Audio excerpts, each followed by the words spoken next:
Hello, everyone, and welcome to the broadcast. We're going to be continuing our programming today.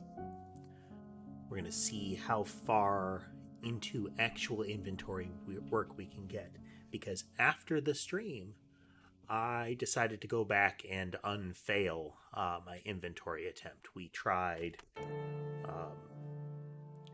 low-level collision and visual updating, but that didn't work, so we bumped up back to the upper level of the Godot node structure. I do see that we have Erebus and Squinnick with us already. Hello, everyone. Hello, and welcome. I was a little late starting because I was looking at the code and like, I could tweak that real quick, get it ready, and then I realized it had hit start time. Oh. Yeah, I think that's going to be what's next on our schedule too, Squinnick, is we're going to get into Deltarune, finish Chapter 1, head into 2, and, see where we go.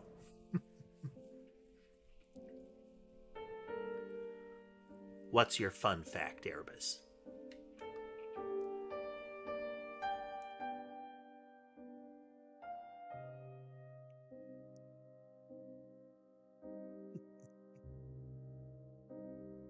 Alrighty. So just showing it at the moment, it's not scaled to the right size, but you can see a bunch of purple dots down here. That is the inventory, and clicking it does give me an event that tells me which row and column that I clicked on. This is important. Okay. So now, when we generate our inventory squares, we need a function to generate the content.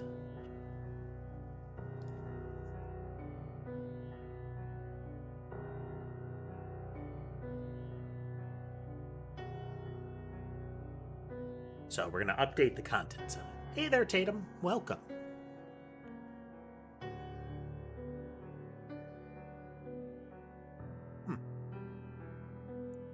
I was not aware of that, Erebus. I know there is a Lua language, it's a scripting language, which was the upper data level and interaction level of Noida. Lower level was a C++ custom engine, but there was Lua script. A new cat, you say, Tatum? What does it look like?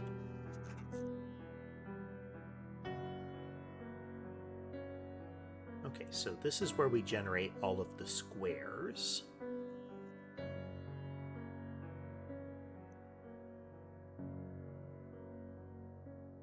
Int in their inventory dot entities size.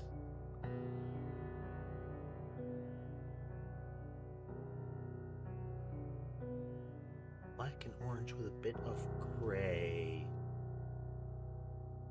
That sounds like either a tortoiseshell or a diluted pattern. Does it have white as well?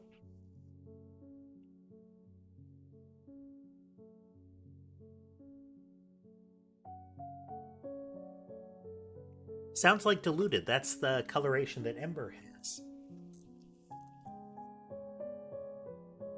And fire away with those facts.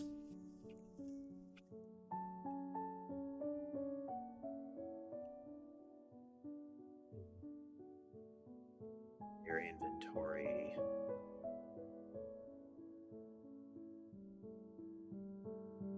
I also want to have a superclass for all of the objects that can be in the inventory, except for entities. Entities are going to be a special case.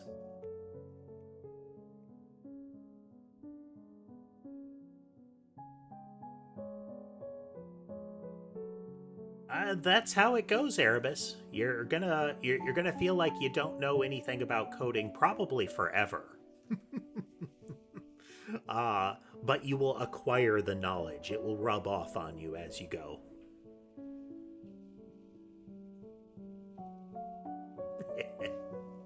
Kind of like is it like a big plush beanbag chair or like a donut? This giant human targeted dog bed.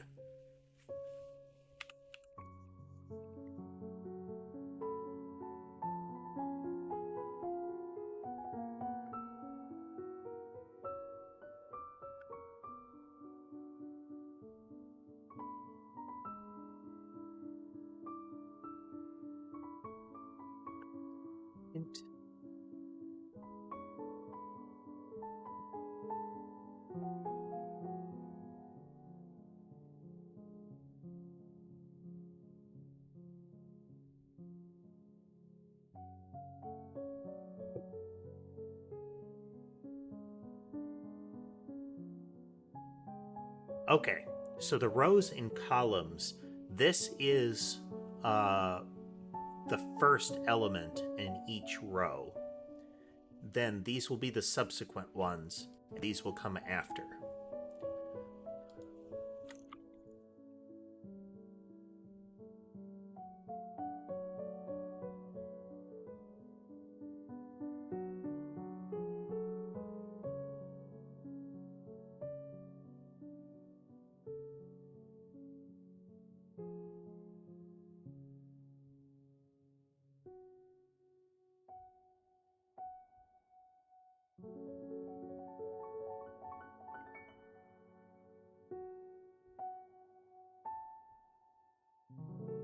Huh. Not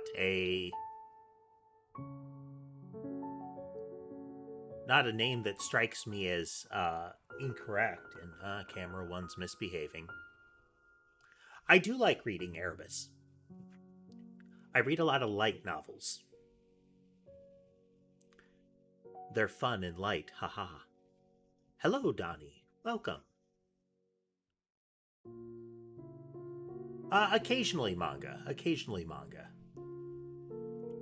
I find difficulty with manga is cost to narrative content ratio is usually not good.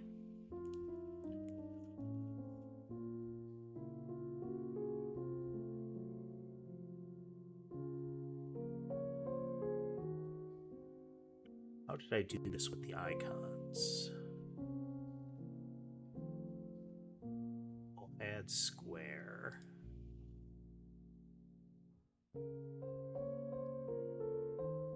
Okay, we don't have the squares in an array. You will get omnibus manga like that, where they jam a whole bunch of them together.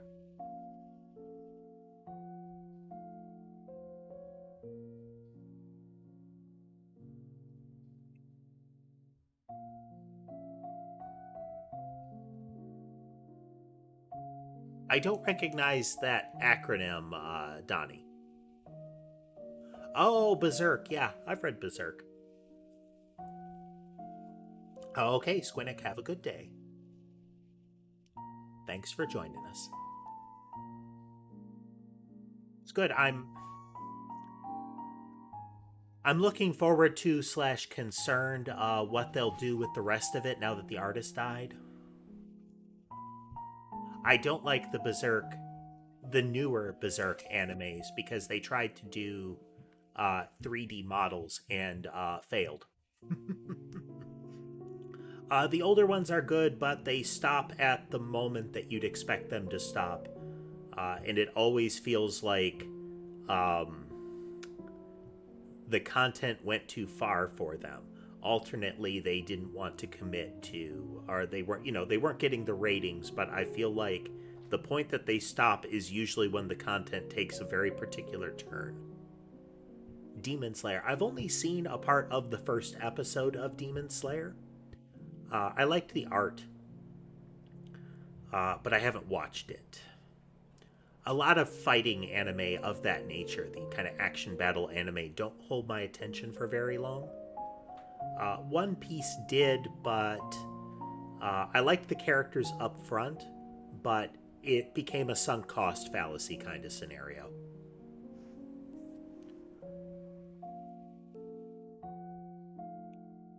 Well, here's hoping that the artist's friend there, Erebus, can capture the style and the narrative, because it really is coming to a head. Okay, so we want to store the squares in a corresponding array.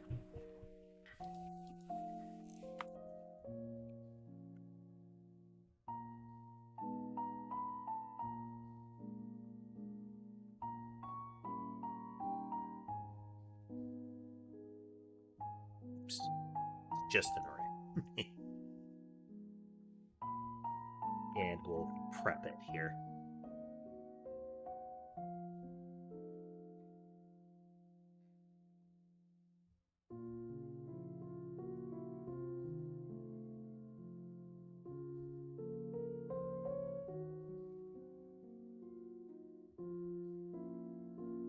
So this will create a single null item.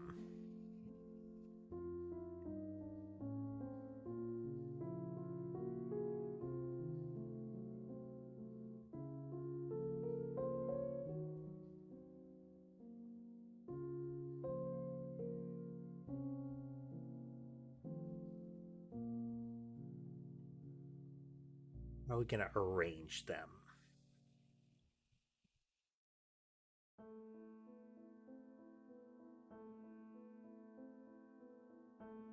When we initially create them, I think this is an opportunity to set up the squares collection.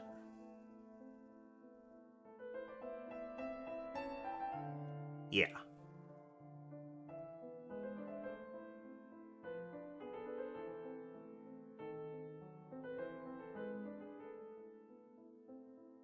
So squares.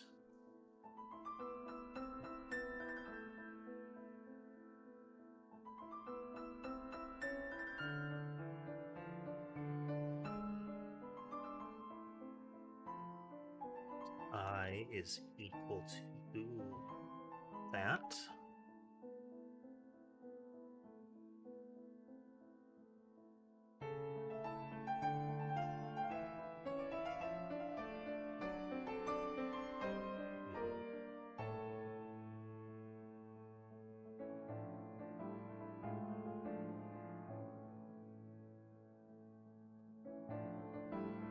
Five, 6, 7, 8, 9, 10, 11.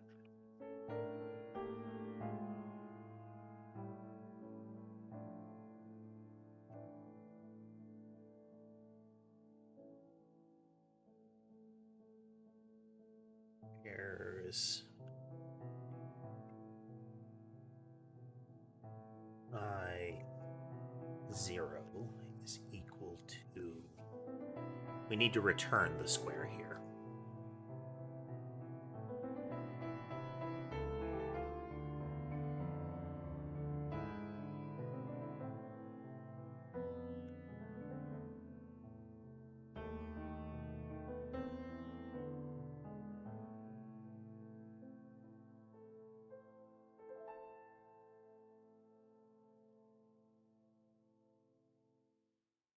So, for those of you joining us, we are making a game, a Vampire Survivor style game.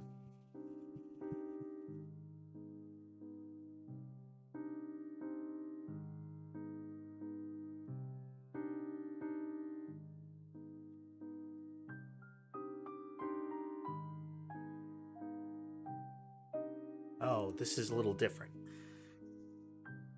So, the first dimension of the array is the column. I'm sorry, which row? So that's should be like that.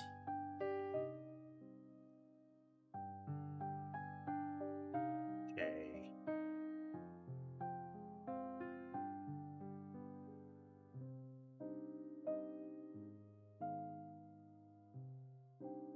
There. So it's technically which column and then the row, but you know, we're doing YX on the array. Um, uh,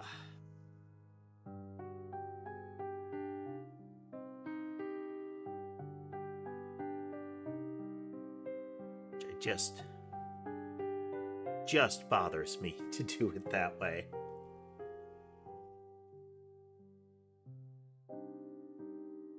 It'll do. It'll do. Let me check the player inventory to make sure that I'm not breaking convention here.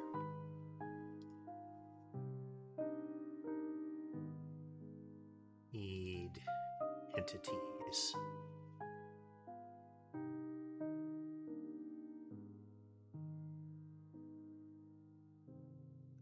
Thanks, Steven. Good opportunity. I did not call out where the cats were at the start of the stream. So the one that you could see is Ember. She's my smallest cat and a little sweetheart. The one on the big pillow is Mason. The one passing through the upper right corner of one of the cameras is Sammy. Not visible are Sky and Sherbet.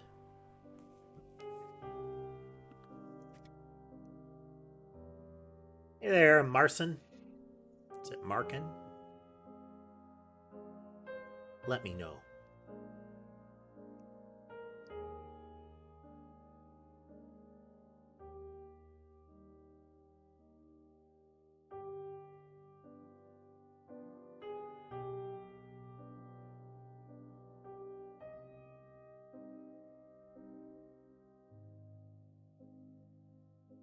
Okay, we're doing an XY.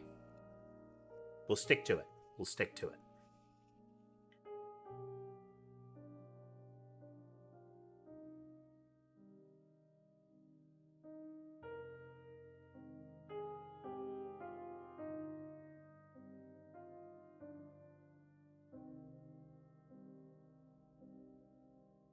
Row. Column, row. Okay. XY.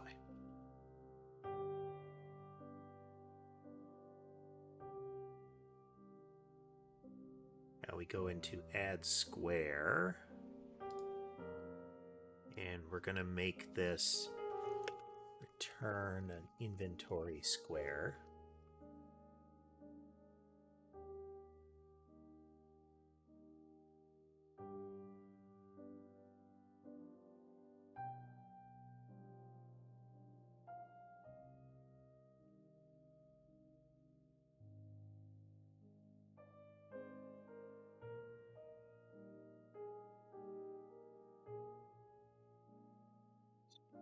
Inventory square, and square is equal to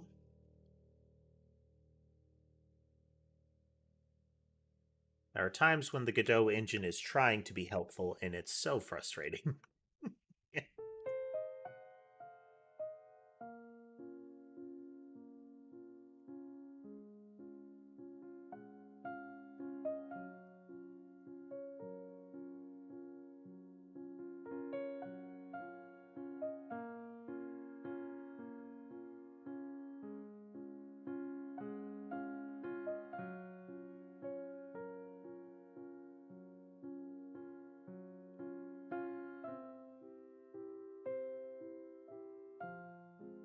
Okay, now we have the corresponding square IDs here and the corresponding square array.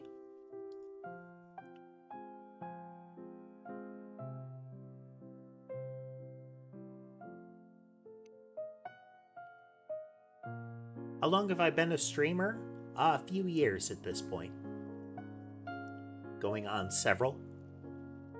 I have 5 cats, Erebus.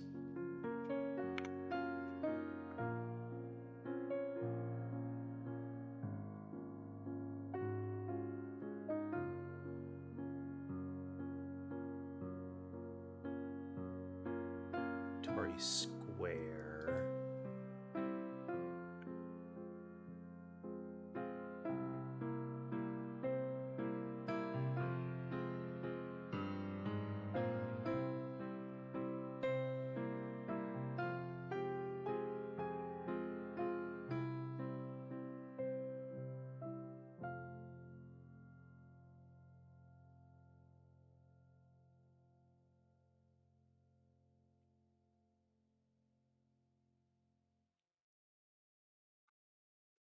Texture is equal to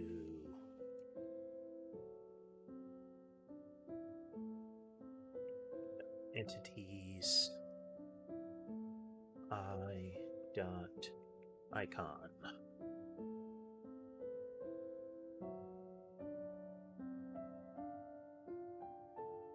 I remember somebody using that name, and that they changed their name.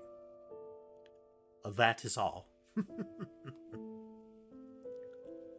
Sky, Ember, Mason, Sherbet, and Sammy.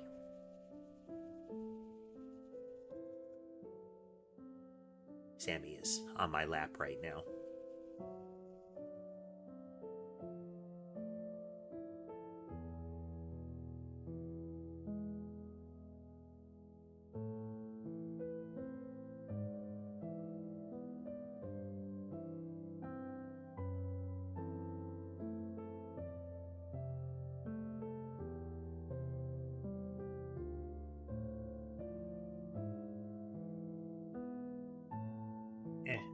We're going to have to do the same if structure no matter what.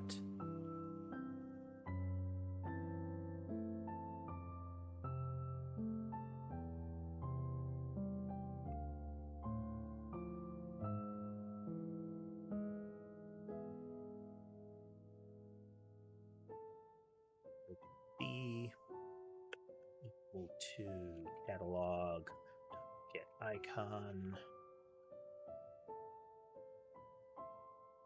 B catalog icon blank.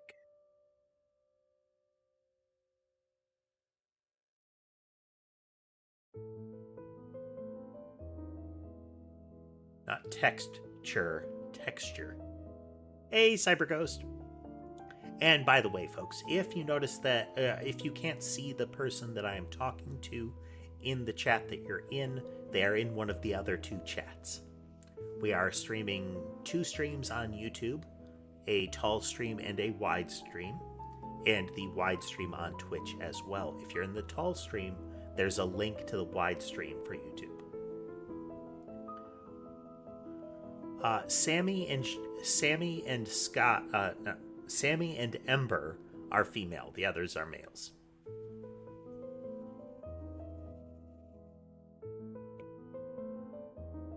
Okay, put that there.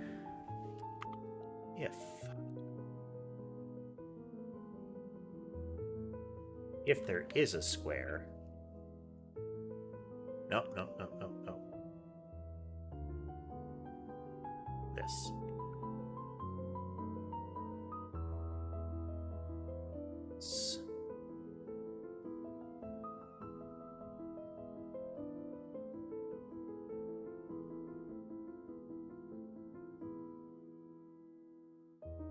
Hey there, Starry Night. Welcome. Seems like you're able to get to the stream a little more often lately.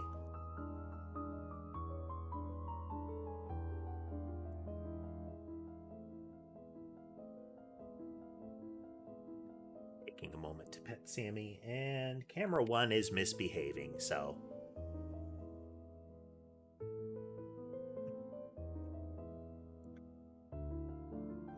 Any amount is greater than 0, Starry.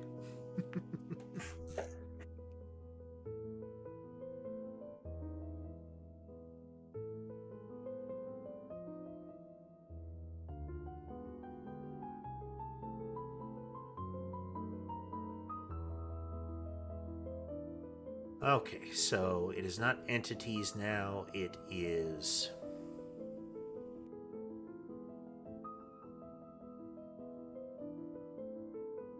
I don't remember in particular, Demon.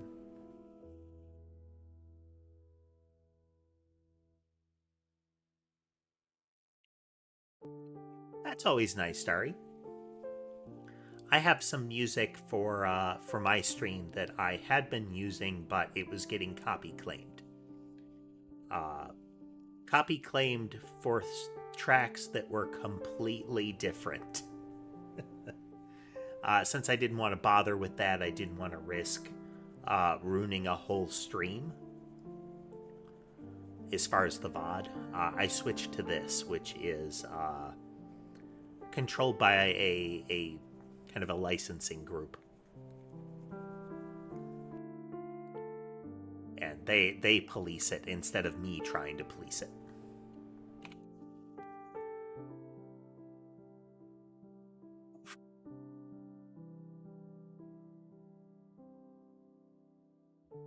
Ember has come up on my shoulder.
Which cat is the cuddliest? Ember is the cuddliest in general and the most demanding about it. Sammy and Sherbet, I think, are kind of tied now in different ways. Sammy demands to sit right on my lap, like across both legs. And Sherbet demands to sit between my neck and the headrest of the chair. Ember will crawl all over me unless I hold her in a very particular way. Mason will demand to lay his whole underbelly up onto my shoulder and be held exactly like that. Very particular about it. And Sky will sometimes sit across my lap, though much more rarely. They all have their little idiosyncrasies.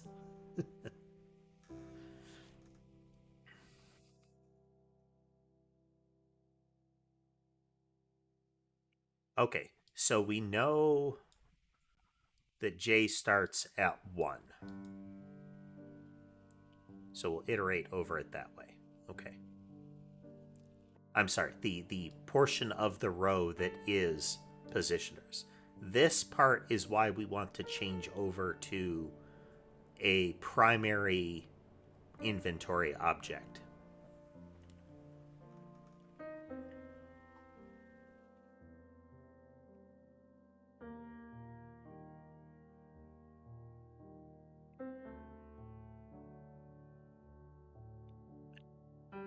Sherbet and Sammy will just kind of walk to their spot to get attention. If I try to ignore Sammy after acknowledging her, she will try to haul on my keyboard hand. And she never lets me trim her claws without a great deal of fight. So she puts her whole weight into it and kind of hangs on my arm. It's very stabby. Sherbet just sits up there. He's warm and fuzzy, so it's kind of cute. So I reward him. Ember will get right up in my face. Sky will get right up in my face to demand attention. Mason kind of gets up there in my face, but it's more like he does that slow kind of kneading thing on my lap and then tries to walk up on my shoulder and will keep looping around back to the start of the process if I don't hold him.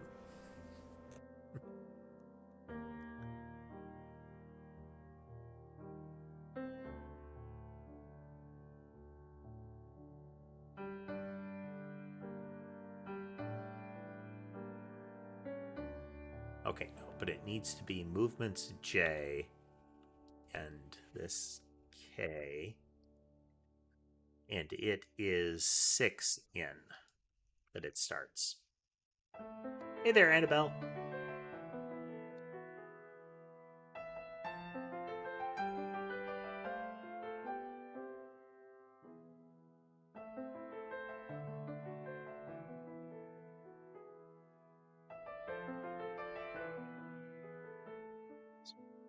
Movements.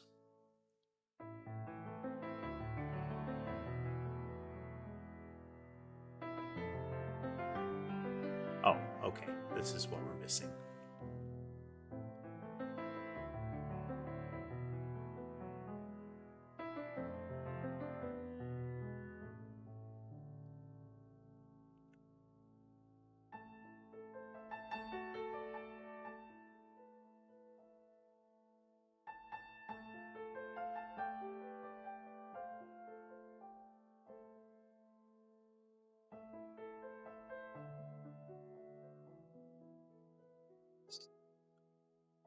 Six plus K.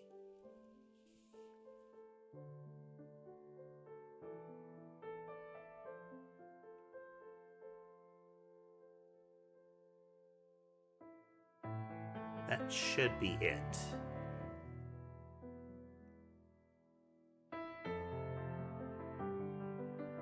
So let me update contents after we create the squares.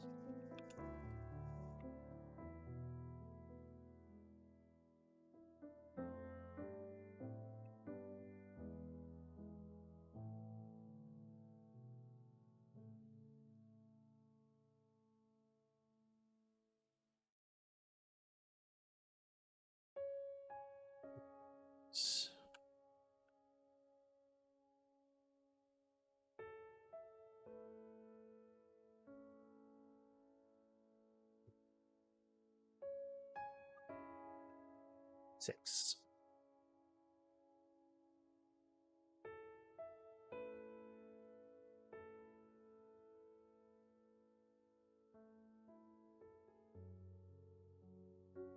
It's not quite right. So we're going to get 0, then 1. We go to 6. Yeah, it's 10.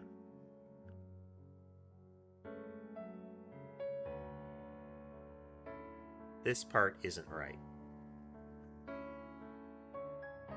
So this is just 0. This is...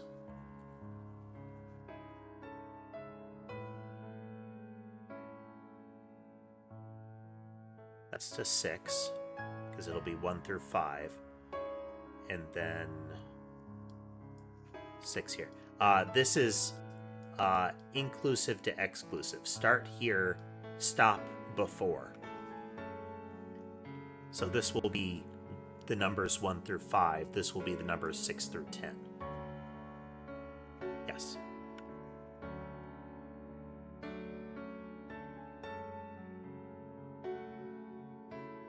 Okay.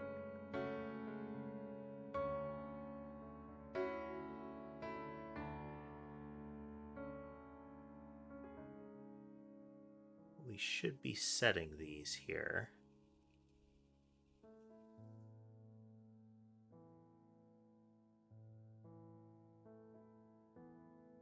So we add all of the squares, and we've set them.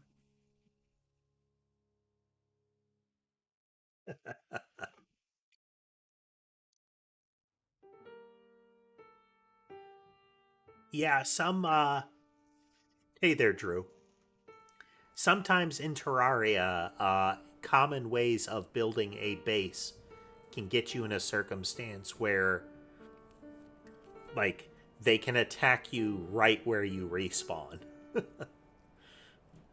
And it can be hard to get out of there.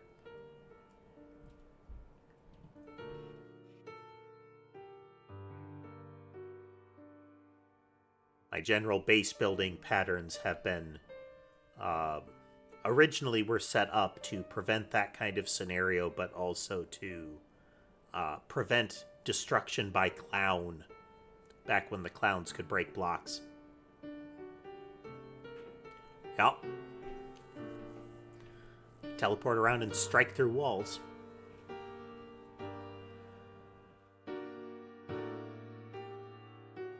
And oh.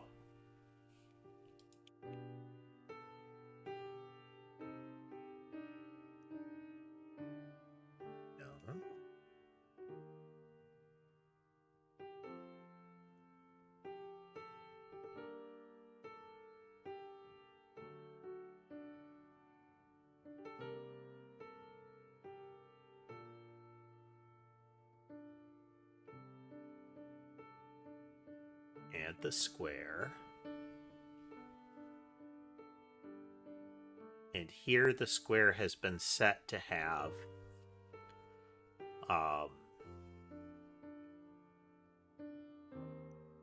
let's move the blank texture.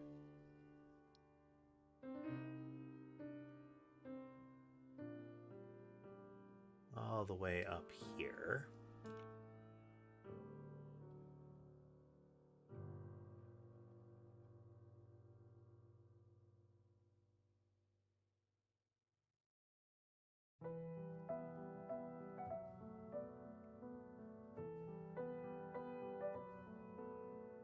This.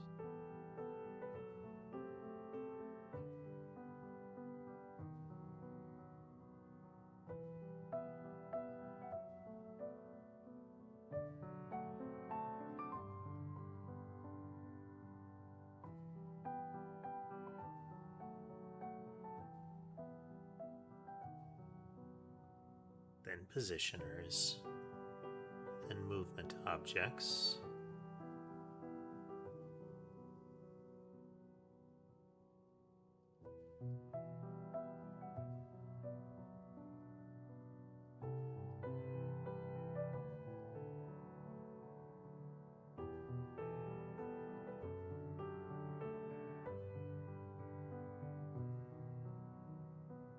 So when we trigger ready,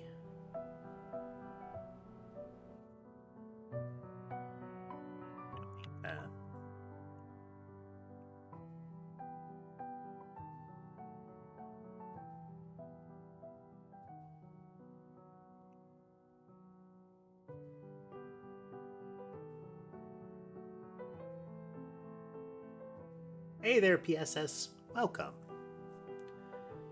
Trying to figure out why this is failing.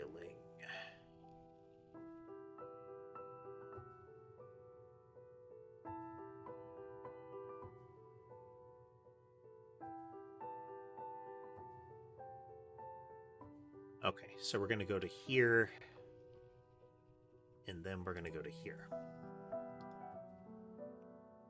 Survival game? I've been playing some V Rising lately. Enjoyable. The problem I have with a lot of survival games is that one, the rate of food consumption and the like tends to be tedious. Like, you're constantly like eating an entire pig multiple times a day in order to keep yourself topped up. The other is that many of the resource costs for building are geared towards having very large community servers. Which I don't like playing on. Now, many of these games do have sliders and options for speeding that kind of thing up, which I use in order to make them tolerable. But the gimmicks often aren't interesting, because add to that that many of them culminate with a focus on PvP, which I don't find enjoyable. Minecraft is interesting, but it does wear out. I've seen Grounded played, but I haven't ever played it. It is an interesting one. There is a kind of guided target, and it isn't targeted towards big community servers. So it interests me, but I haven't played it. And hello, Cheesy. Okay, so we get to here. Now, squares, which is a overall array, should have 6 rows, and each row is 11 and has a square object in it. In theory, we can't see inside nested arrays for reasons. Sorry, we can't see all the way in.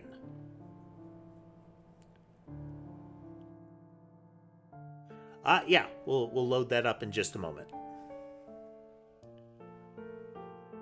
So then we're going to hop in to here.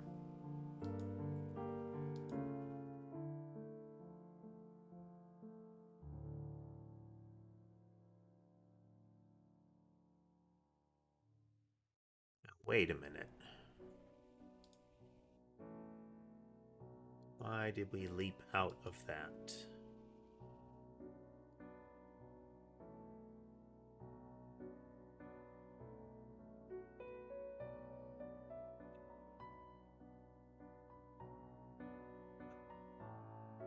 Globals, player inventory.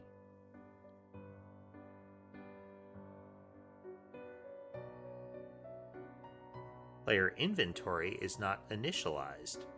Why are you not initialized? Should be getting initialized very early.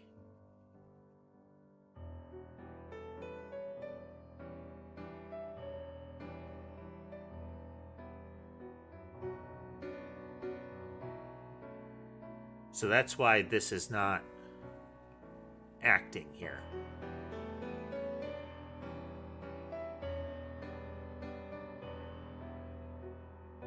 Concurrent viewers are a different metric, that's why.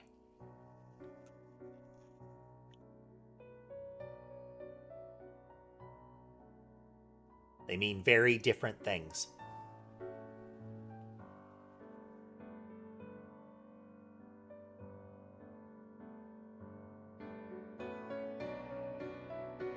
Okay, so the game object, why is the game object being initialized before the player inventory object?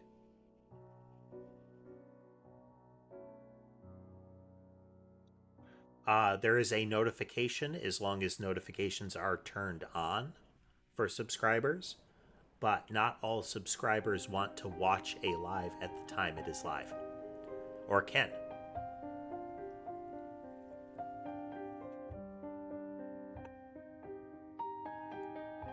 Okie doke, Erebus. Thanks for joining.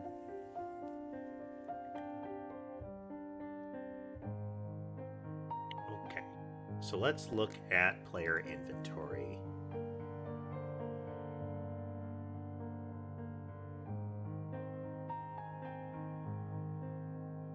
Well, that's why we have no ready on player inventory.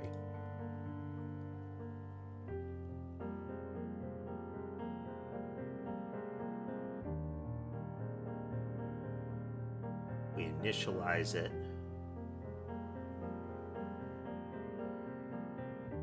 We clear them.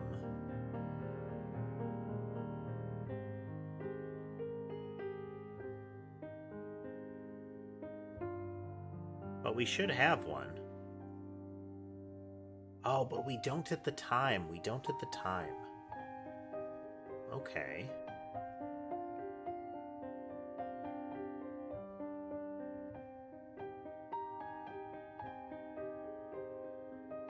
It would need to be after.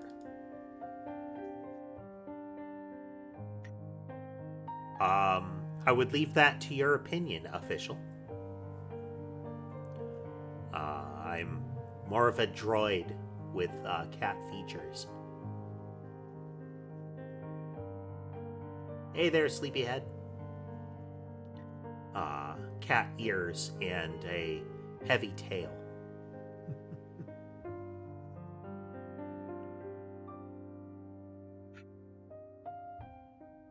So once we add a weapon, we build the weapons. But the inventory would need to know that that changed.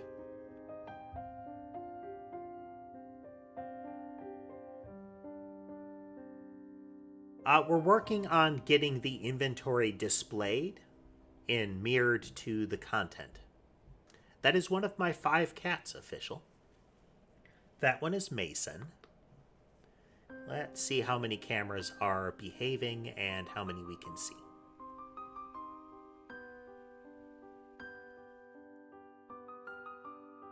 Let's see, we're on stream 57 or 58? 58. So 58 streams. So we can see 3 of them. Ember is across from the keyboard. She's the little pale colored one. Mason is the tan one on the pillow. And Sammy is the tuxedo, the black and white one, over on the shelf.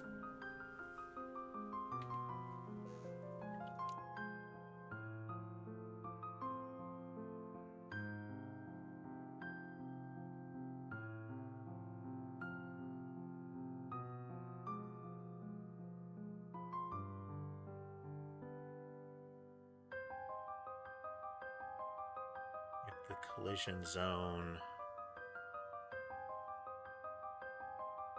We need to make sure that they're initialized.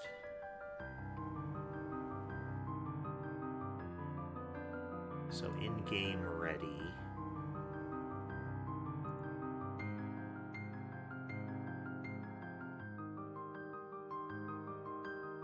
So our enemy, we're going to do player inventory initialize.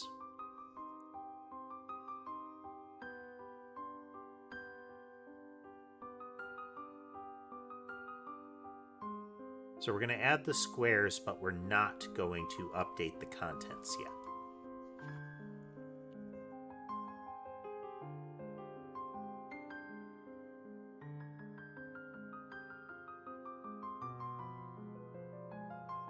And then the inventory can raise a signal whenever it is changed.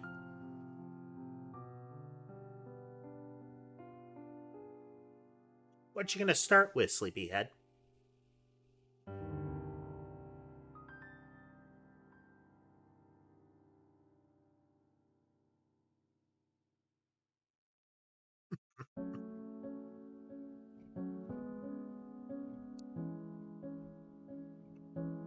I wouldn't necessarily considering calling somebody a furry enthusiast a insult there, Cheesy.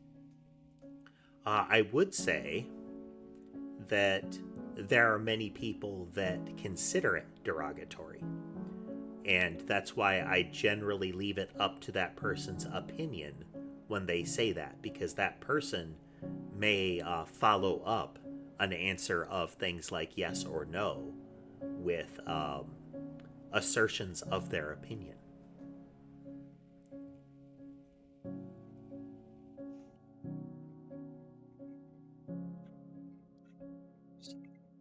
Signal.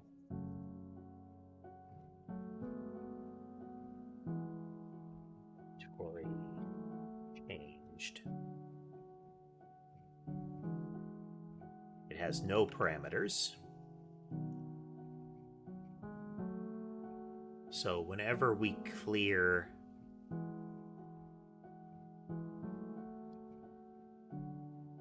whenever we add a weapon or initialize, we are going to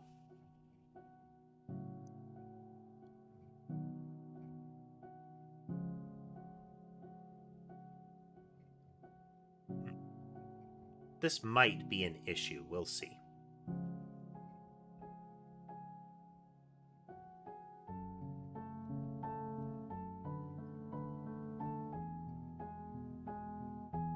So it's going to be inventory changed, emit. And then in the... So we're creating a signal. A signal in Godot is an event that other objects can subscribe to.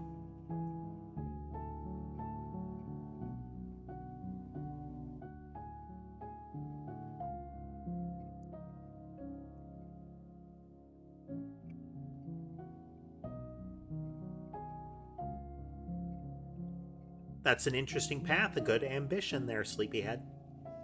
The snake game could help you get used to the rendering process and kind of game state and the like.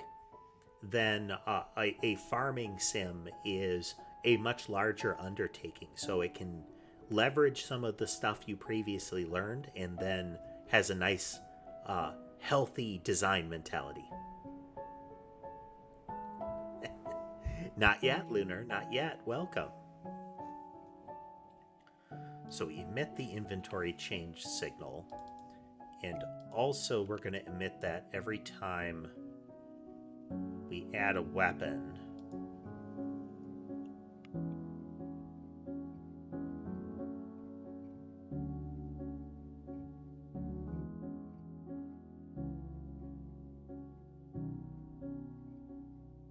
Add a positioner. We're going to need one for movement as well. This adds it into the first available positioner slot, which is fine.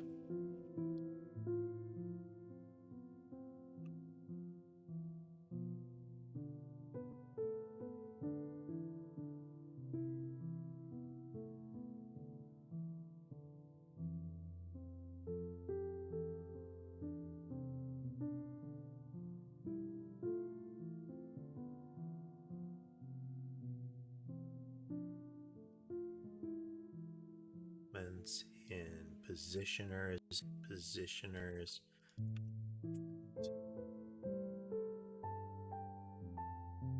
Okay, so we have logic that is going to add movement, add positioner. Now, whenever we add one, we just slam it into the first socket that's available.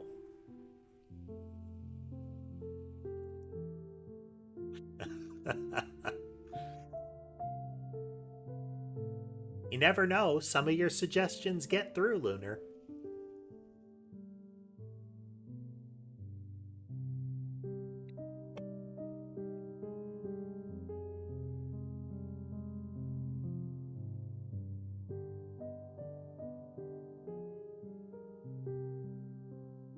Okay.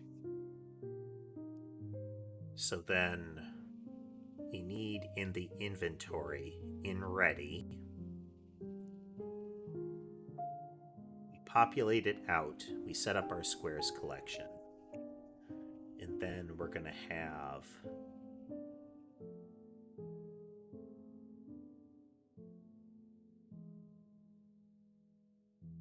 add square. Okay, we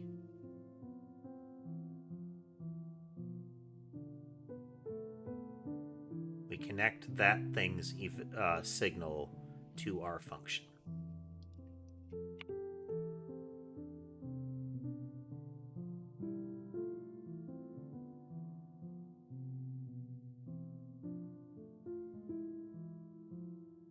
So at the end of ready, we are going to subscribe to that event.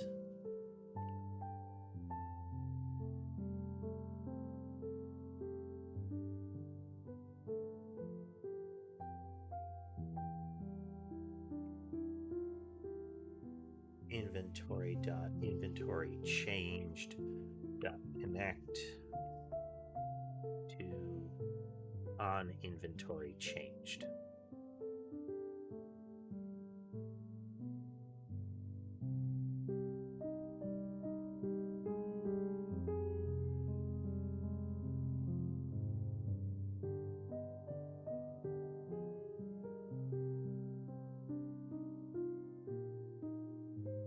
Initialize the player inventory, that will cause it to change. Then whenever we add weapon, we should also get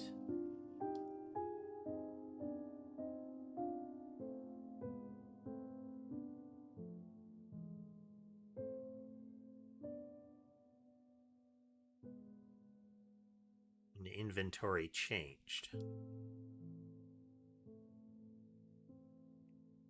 So we go to here, we have no weapons or content.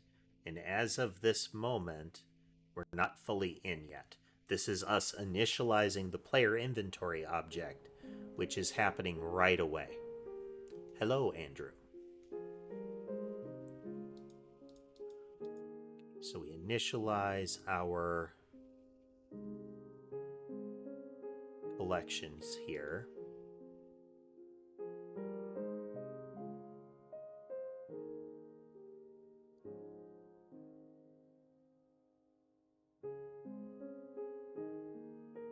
Entities, weapons, our positioners.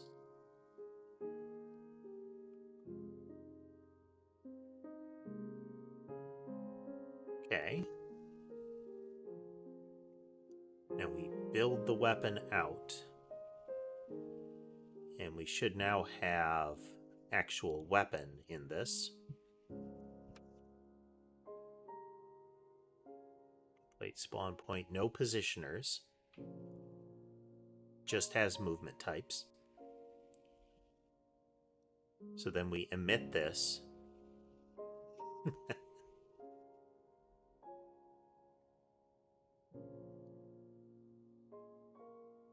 On. Swid.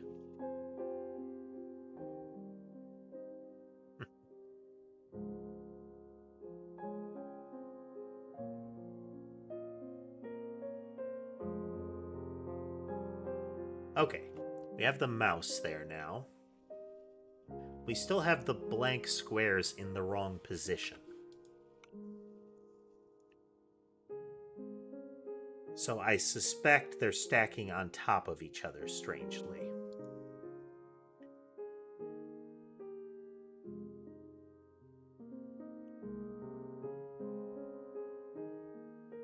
I'm going to go to add square.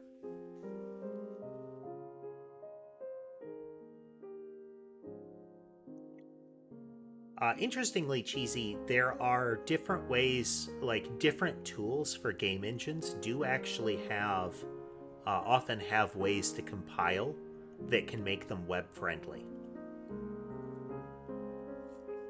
Like, I know Unity can, I think Godot can compile it into essentially a web page.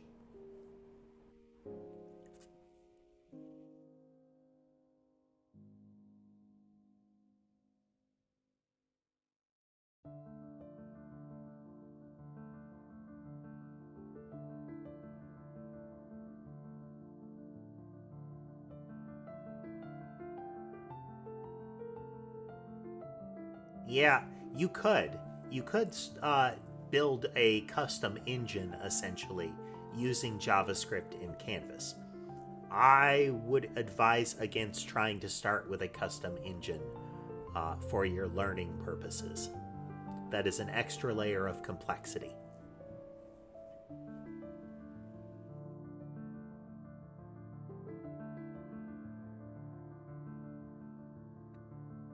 Grab Unity or something like Unity Godot. I'd suggest Godot.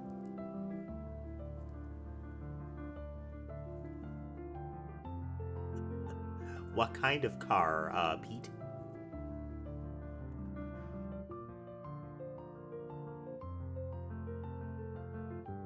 Create the square. We set its XY.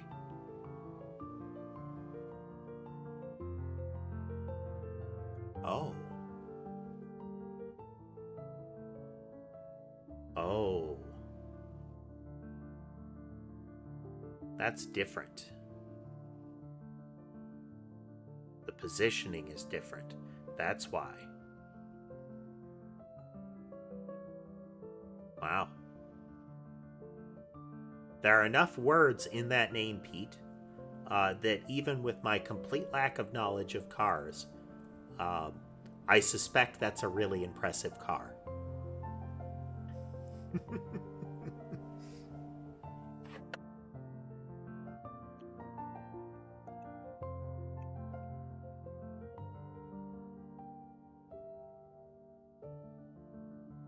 Car names, I think, have the inverse property of fantasy magical items. Fantasy magical items are more impressive and scary the fewer words they have in their name. We're getting there, Tass. I just discovered that the way that I am rendering the squares is a little off. It's a little off.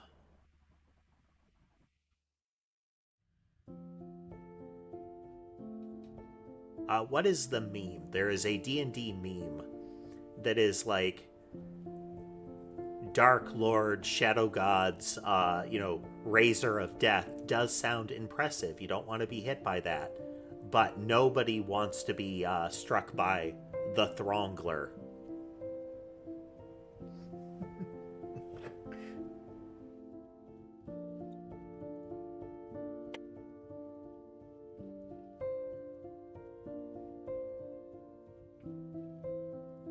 Okay, so the square's XY position is actually inverse of what we're dealing with here.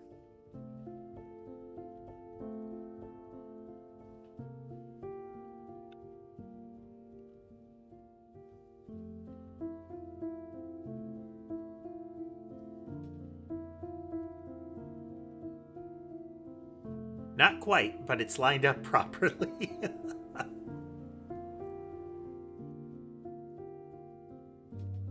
Yeah, we can see all of the rows now.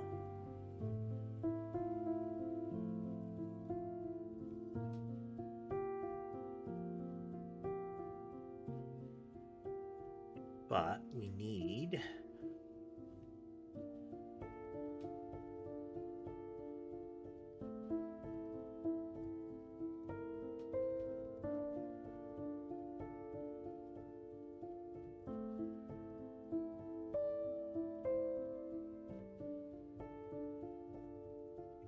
It can be, Pete. I wouldn't say that doing something like that to get the compliments is necessarily healthy, but I do respect the idea that it's nice to feel that people appreciate.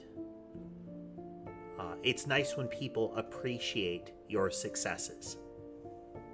That you feel like there's somebody that is happy with the idea that you're doing well.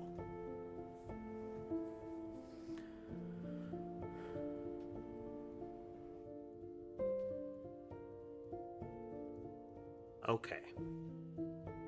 So right now the problem is that the XY of the squares of the inventory are like it's a two-dimensional array, so it's which row are we talking about, which array are we talking about, and then what cell in that array. But that doesn't actually line up to the grid as far as translating that directly into XY coordinates.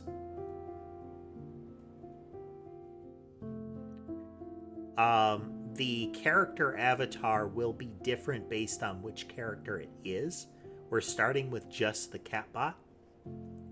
I do have some thoughts of adding more, but we're just going to make the one for the time being.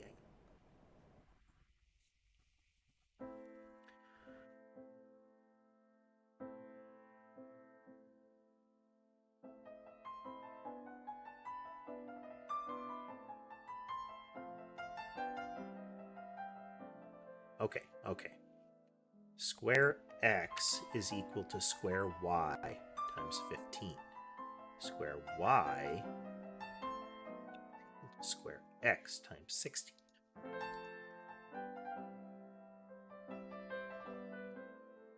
Excellent. Now we need to scale it up. So if we go into inventory and we set its scale to 6.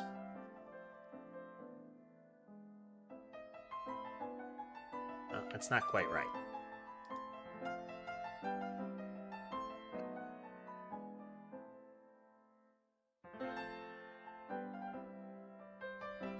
Okay, that's too big, but we can see it. That's okay.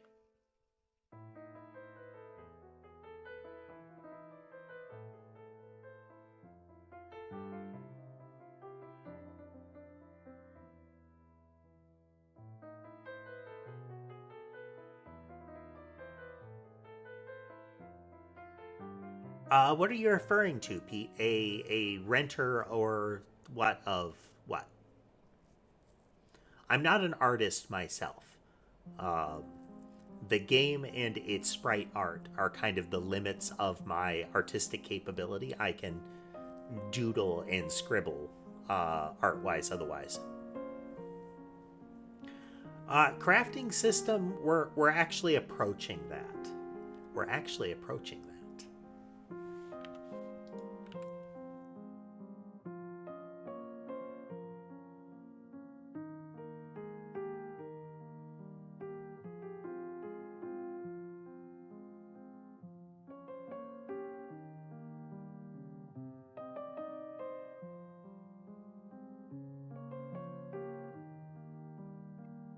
Link icon dot.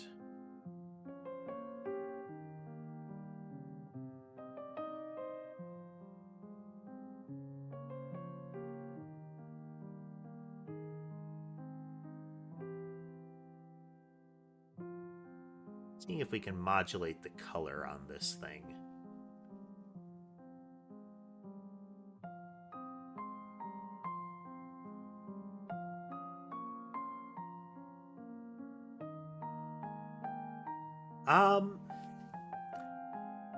Well, the type of game was decided arbitrarily, Cyber. I do like Vampire Survivors style games. I've tried a lot of them. So I figured that's a very straightforward objective structure. And then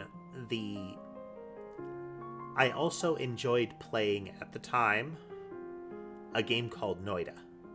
And I liked the way that you could customize weapons.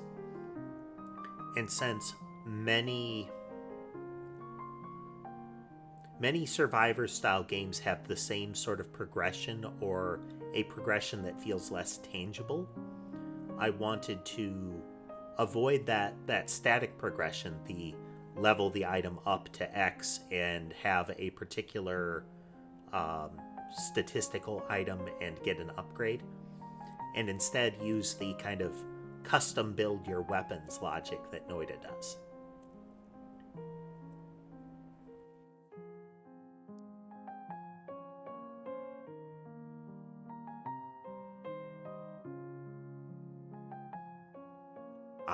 Okay. What you might be now, if you're looking for like a composited image, something that is like, hey, here are pictures of my cars, draw something cool with all of my cars, then you would definitely need somebody to step in for that. There's Fiverr is a decent platform for finding artists for stuff like that. I don't know about the pixelation aspect of it, but there are definitely artists out there that would be capable of that. There's some really impressive sprite art. Well, pixel art. That's the goal, Cyber. I'm hoping that the custom weapon stuff is compelling.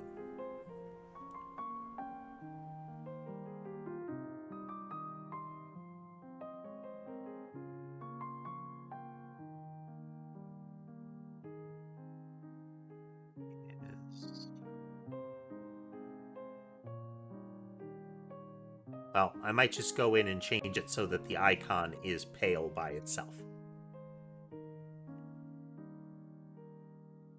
No worries there, Pete. No worries. I enjoy it when people ask questions and similar. It's an opportunity to talk with everybody.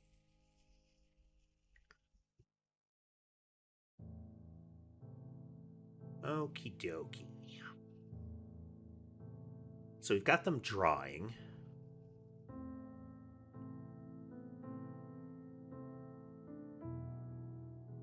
We can update stuff. Okay, let's continue after a quick break. It's been about long enough. Be right back a moment, folks.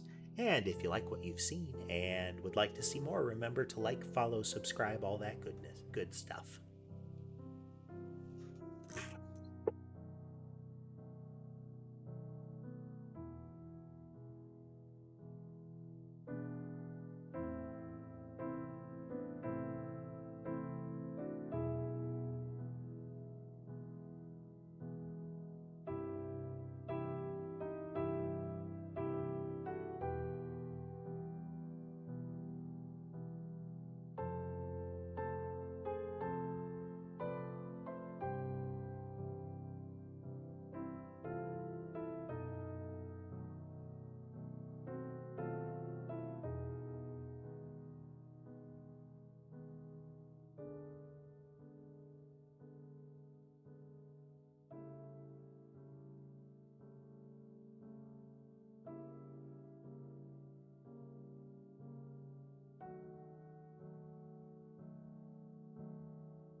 Settling back in, just a moment.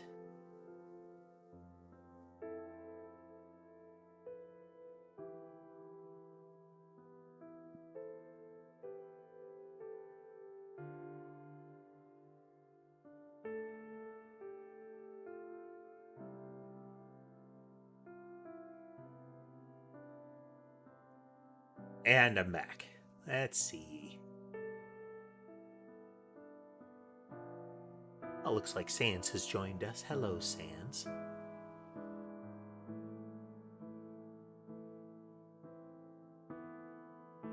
If it is posted in the Discord, Sans, I can try to watch it there. I've got a suggestion box forum for that kind of thing. Like, hey, what do you think of this kind of stuff?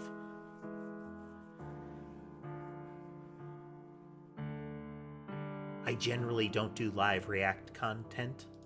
It's not to say that I never would, but I feel like there's a tricky line when it comes to online React content.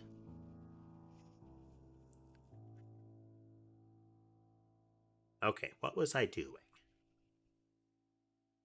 What was I doing?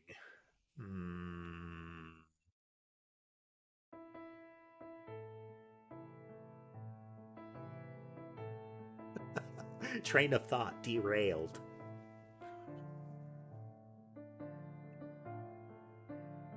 Okay, well, let's add some extra experiments here.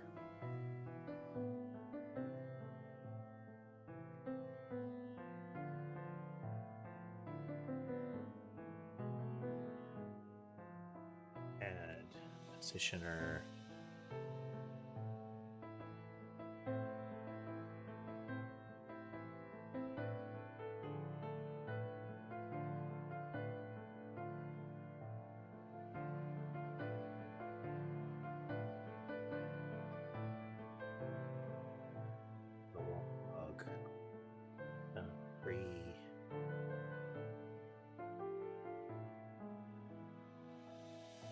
I think that's the one I want.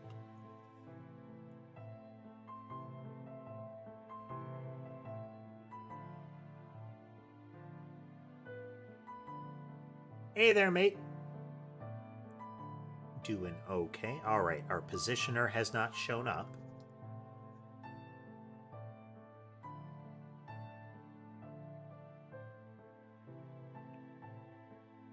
Step in.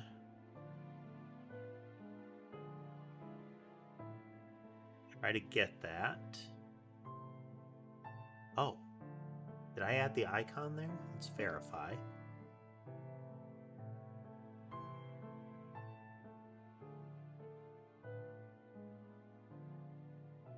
To return, we got something.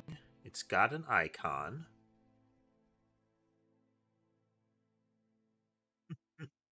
Mason has swung back over to one of his preferred locales. Sky is currently alone on the pillow. Not common. Sherbet has joined me on my headrest.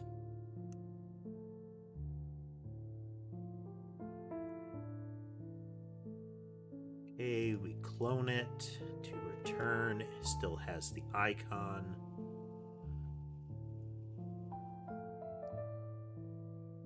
So now we're calling in to add positioner on the player inventory.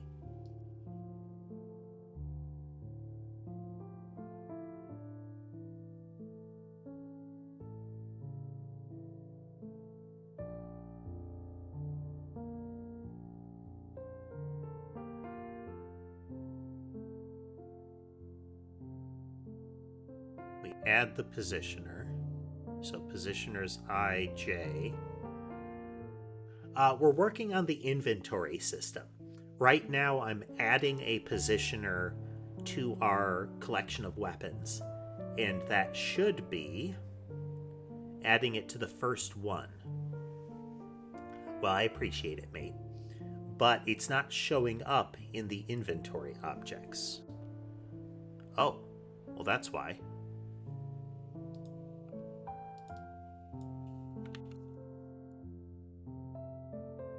Commit.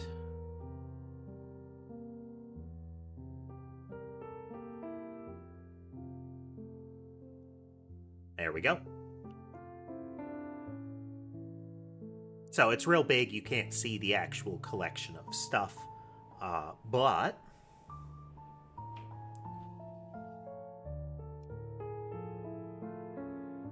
we can see that we've added a positioner here. Now we're going to do pretty much the same thing again. For the time being, we're going to go in, we're going to set this scale to 3, and we'll go into our inventory logic where we're setting the position and divide by 3.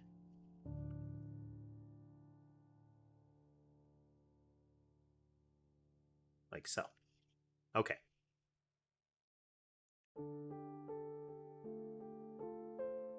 That's not right, though.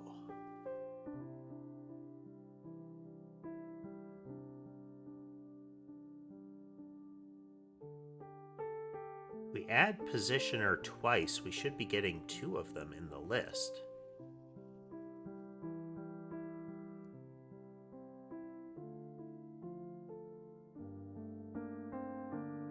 We emit the change twice.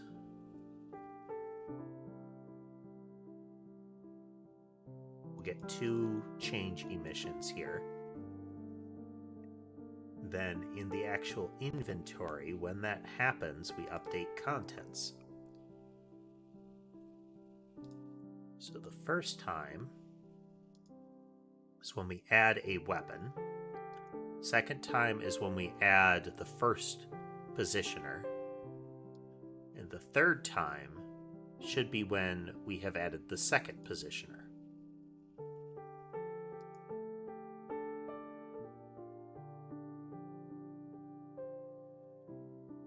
So,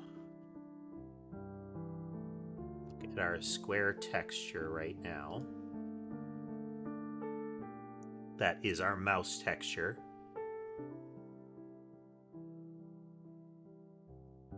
Then we go through the positioners collection.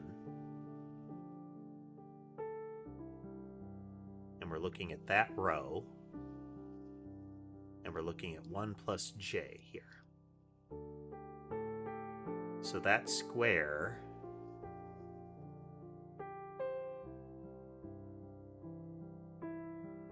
is nothing.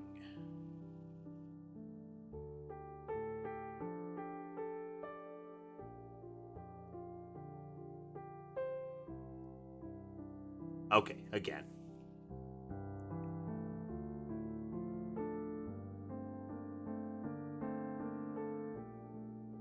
So we update the base one to have its mouse icon. We check this square and it should already have that. That's good. And we're done. Okay, there's part of our problem.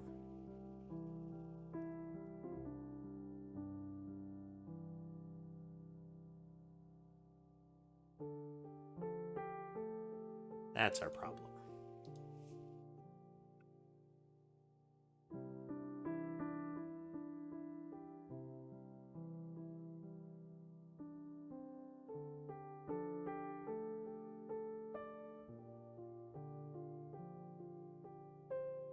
There we go. Okay, we have 2 spread shots. With 2 spread shots, there's actually overlap here. Because the first one splits it into 3, then subsequently each of those 3 splits into 3 again, but the angles are such that they line up. Hello, Sans. I see that you are back. Okay, now we are going to, instead of that, we are now going to add move, get movement, spiral.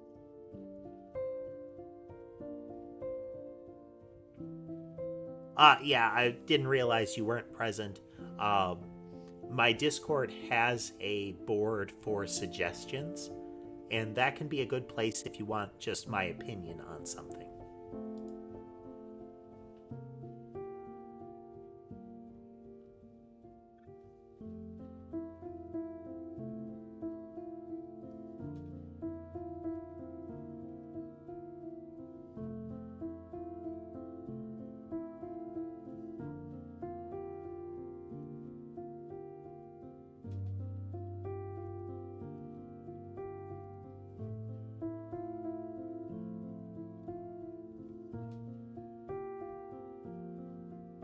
Okay, so we've got the spiral now.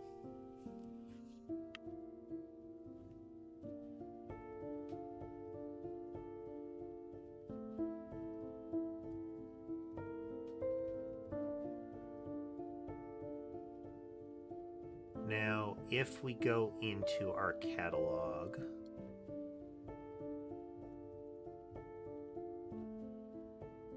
we are going to load items.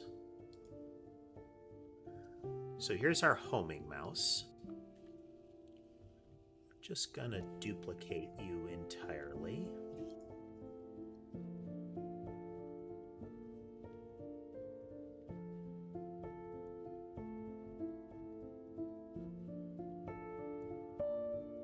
There's the homing mouse. Then yarn, string.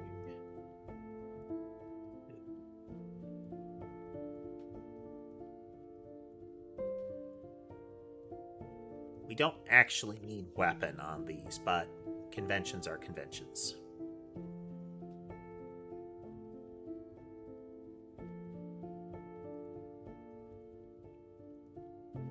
Happily, we have set it up so I can change that.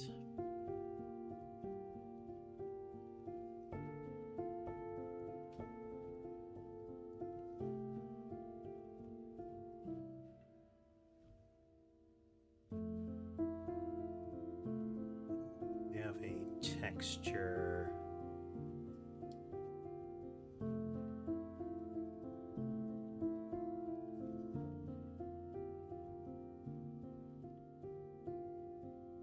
Load textures.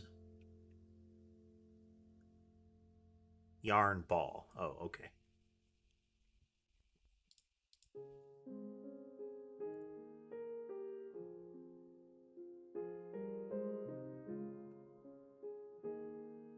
Rectangle.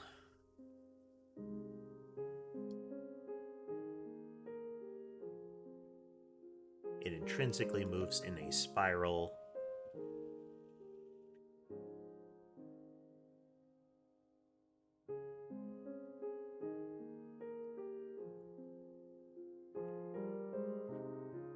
Call it weapon yarn ball.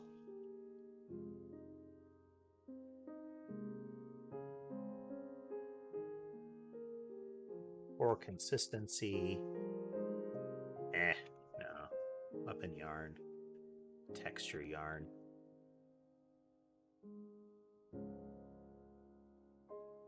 We'll clean that up.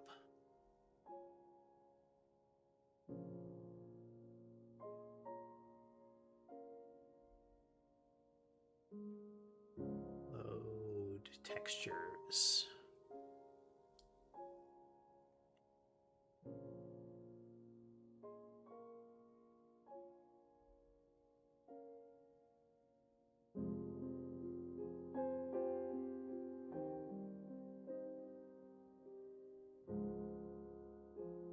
Then if we go into the game,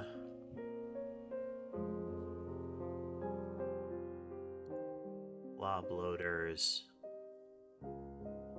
clear the inventory.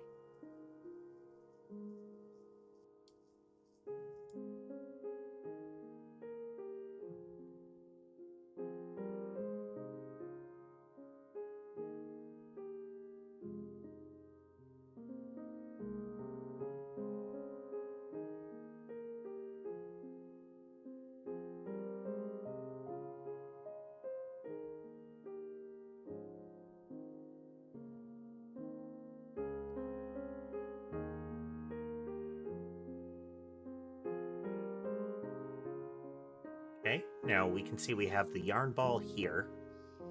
Now what we need to start doing is making it so that when I click on this, and then subsequently another one, that we're going to emit a notice to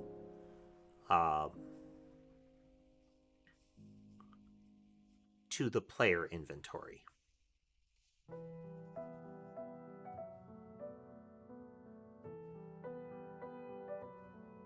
It's going to be a bit of a hassle.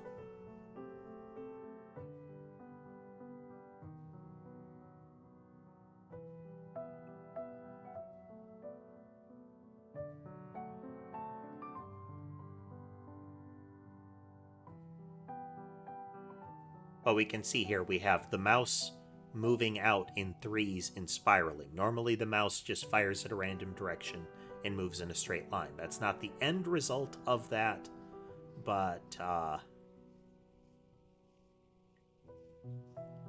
the reason that the mouse moves in a different spiral is it also has a movement type called straight line.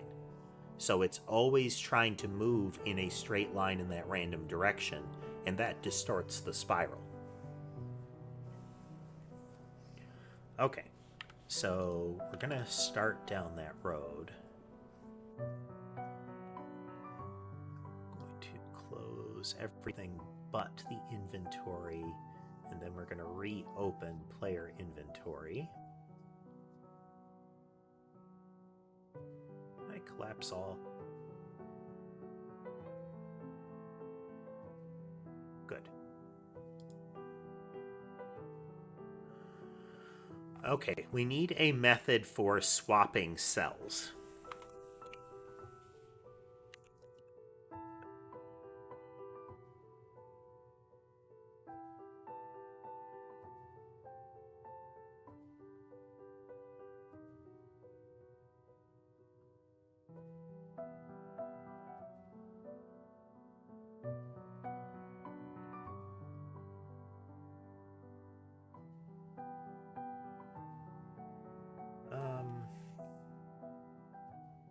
Do a vector 2 on this. I think we should.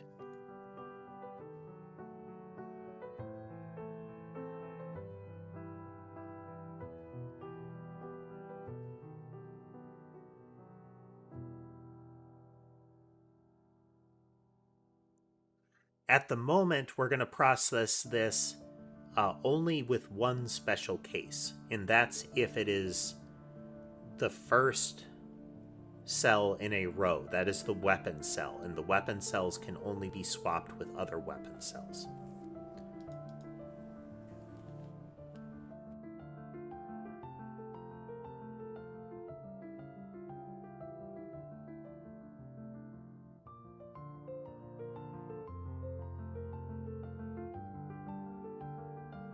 The reason we're doing this twice. This one is going to determine if it's possible, and if it's possible, it's actually going to do it. I want to have the check logic in here, and the actually do it logic in here, so that I don't have to duplicate the actually do it logic multiple places in the check tree. So, if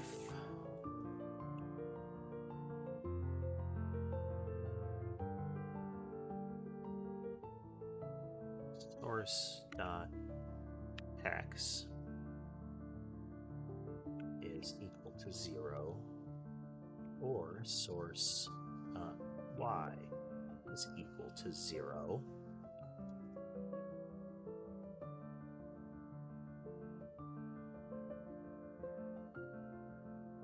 if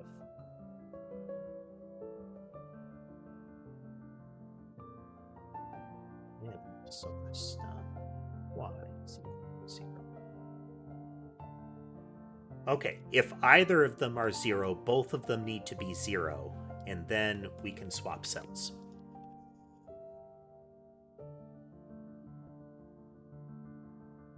Ember. Ember.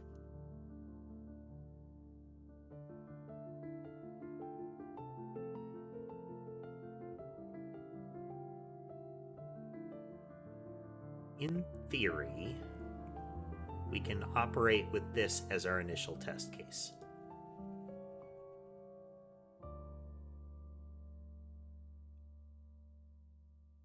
So, entities.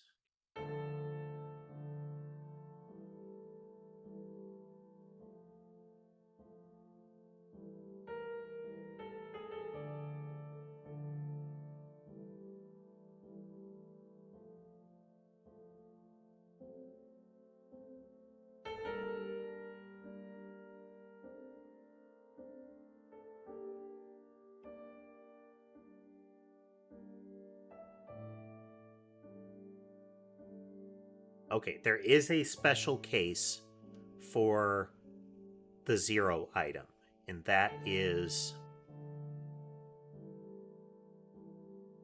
the weapon case. So, entities.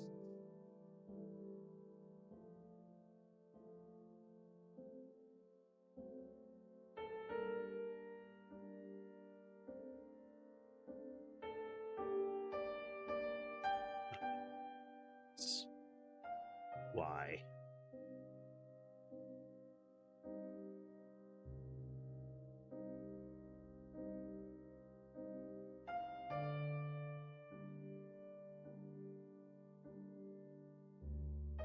Hey there, Levi. Welcome. Okay, it's the Y. The X is just the row number, but it's if the Y is 0.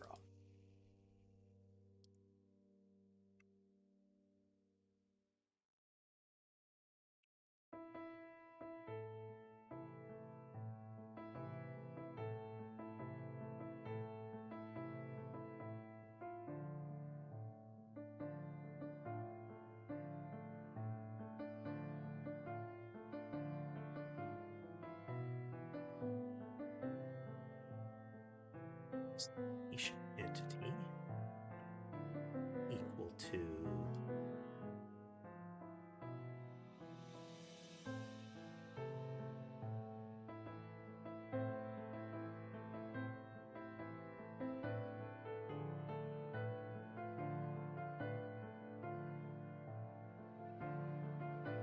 how you doing, Levi?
Sorry for the silence here. A little bit focused.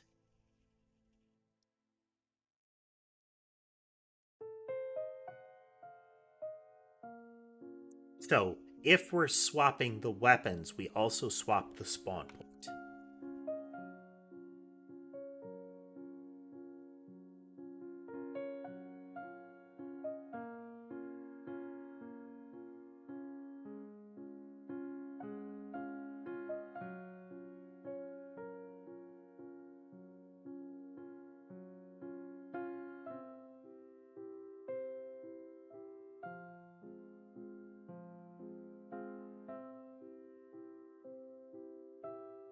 So we need 2 clicks to have happened before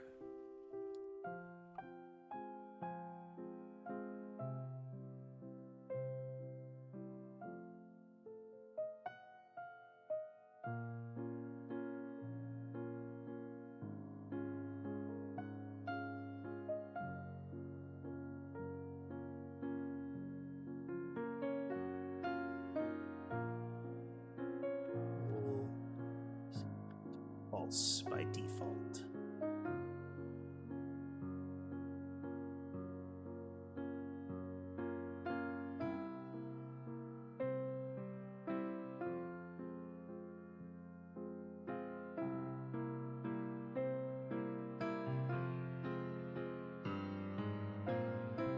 My understanding, I don't need to actually initialize these to 0, but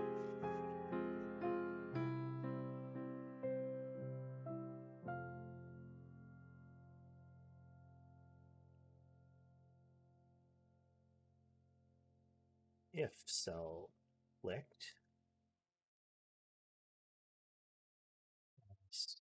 else pass.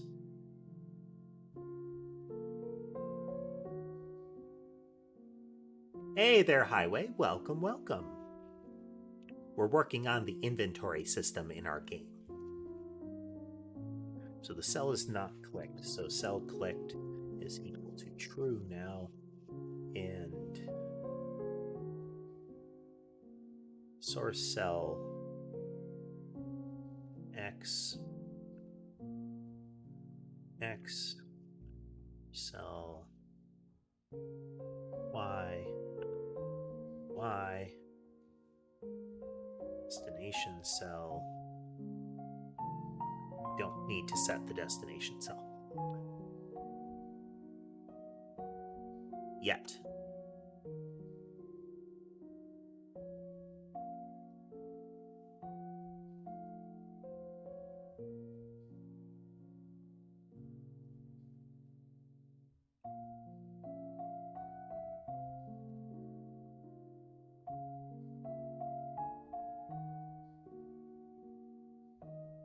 Inventory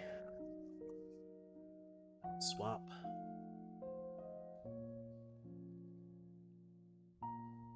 cell destination cell.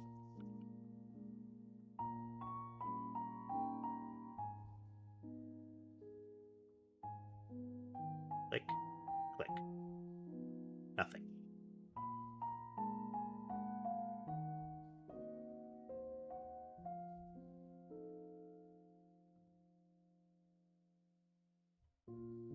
X and Y is 0. Oh, true.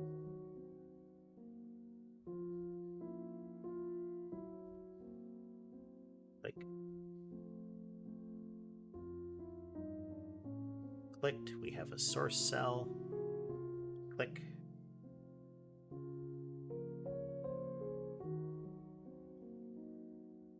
Destination cell. And we swapped.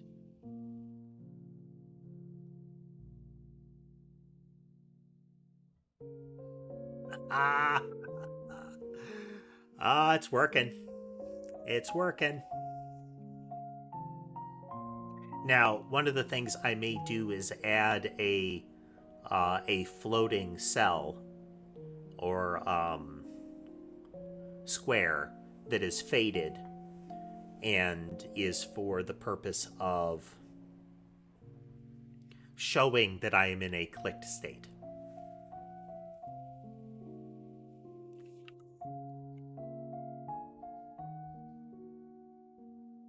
So we're going to add inventory square.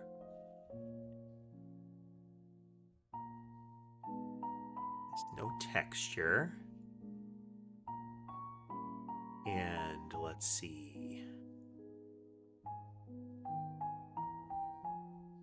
Should be a modulation option here. What is something I'm planning on adding? Like feature-wise, gameplay-wise? Feature-wise, I want to get all of these... I need a level system. You defeated X enemy, so you level up kind of thing. And an option for choosing which of these upgrades you get.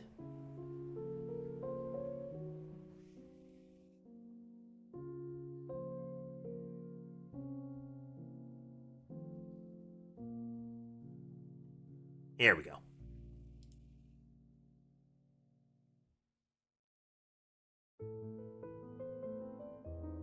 About 125. And by default, it is not visible.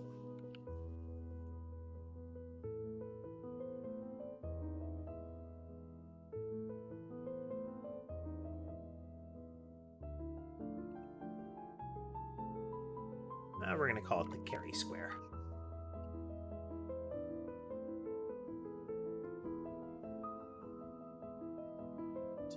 Ready. Full carry square as Tory square. Oh, no. Sport.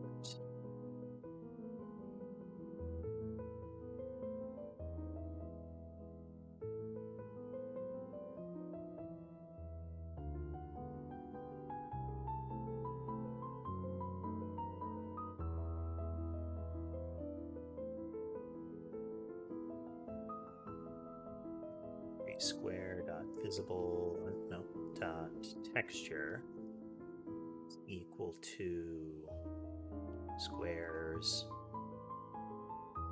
x y dot as inventory square dot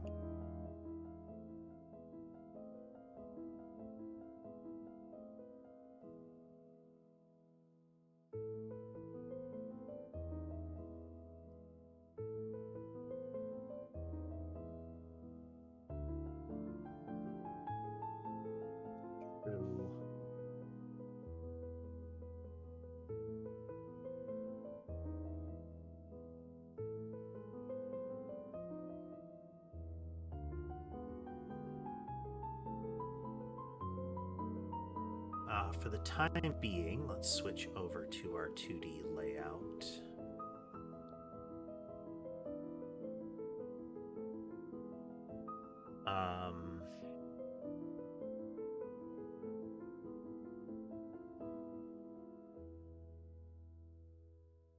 So tasks here.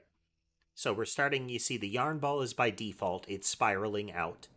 The mouse has been modified to have spread shot in spiral. It still has its move straight line logic, so we're getting this neat converge back in sort of spiral. More of a kind of clover leaf kind of thing. But if I click the mouse, remove that breakpoint, and I click the yarn, it swaps it, and now the mouse is back to its default. It has no modifiers.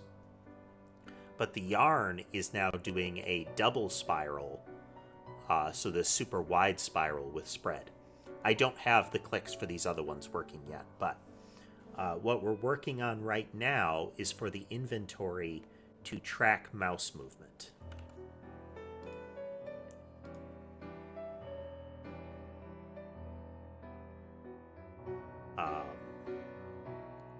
We can actually have this one. No, we'll do it here. Oh, carry square should be an inventory square.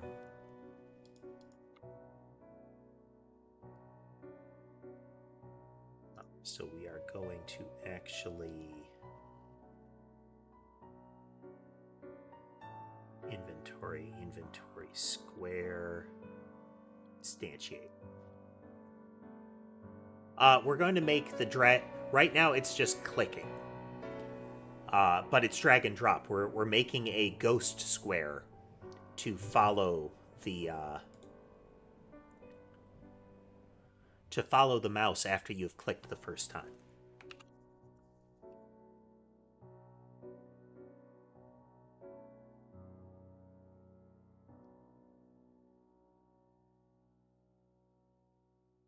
So I may do a release click as well.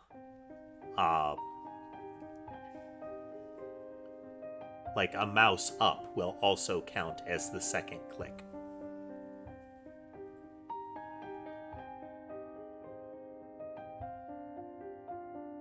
But we'll get there. So this one will be on Let's add a process call.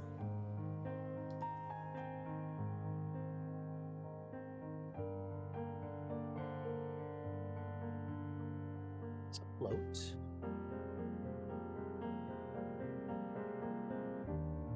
So carry square position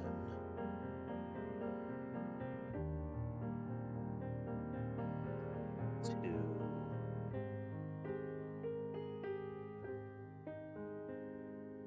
mouse.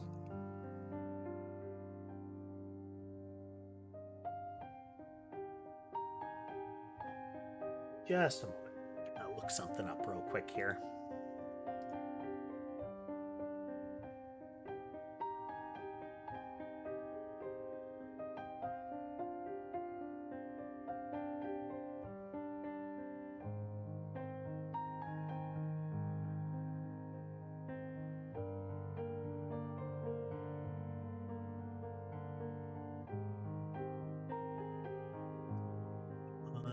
Just doing some quick research here.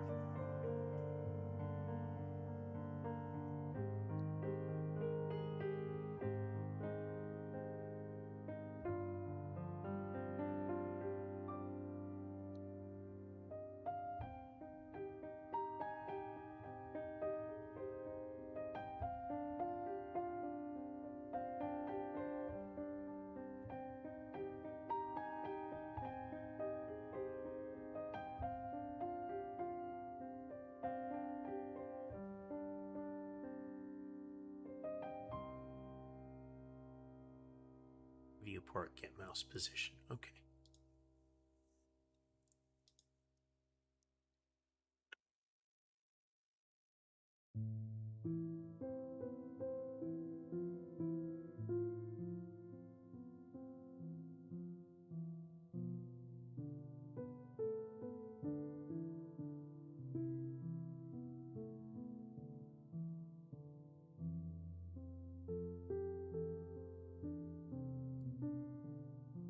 Okay.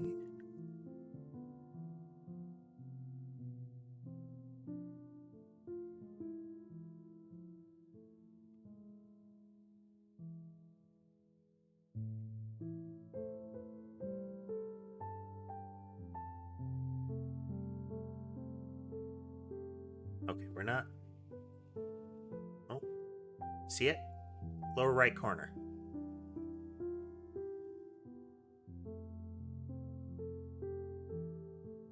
So it's exaggerating out though.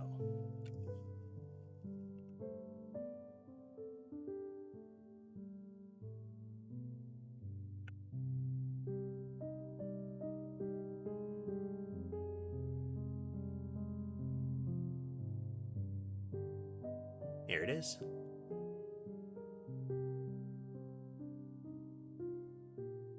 Now it's behind the grid itself because the cells of the grid are added after. We can actually control that though by having the grid cells be in a container.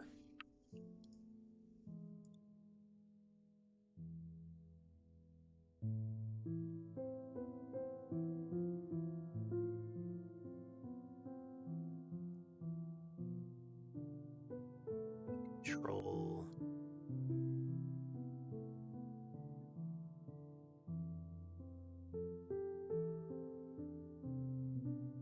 It just needs to be a control.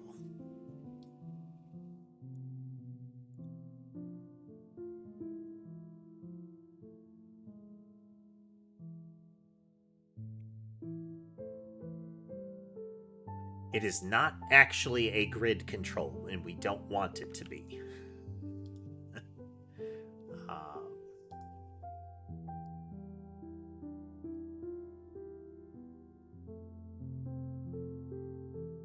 Inventory.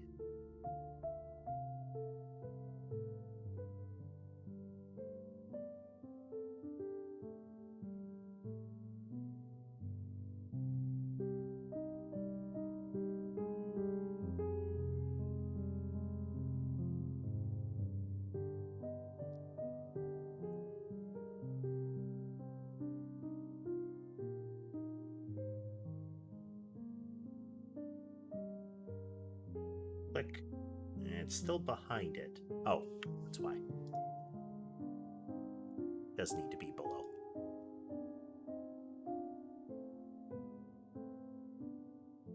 Okay, then we click again. Click, yarn ball, click again. It's invalid click.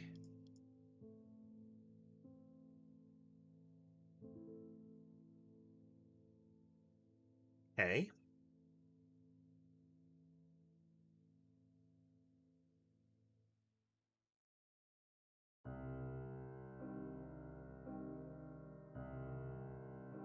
Kind of hoping that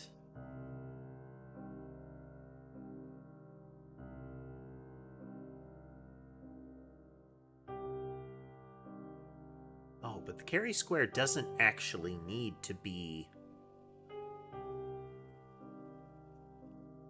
a inventory square.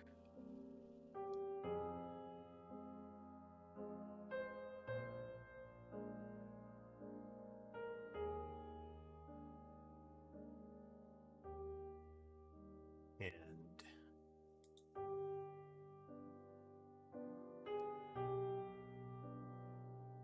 this will help us here.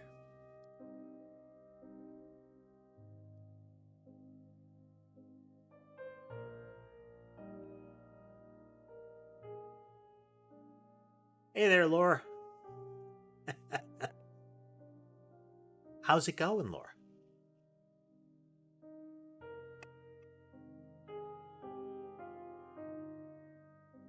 Carry square. And the carry square's visibility is by default false, and its modulation is 25.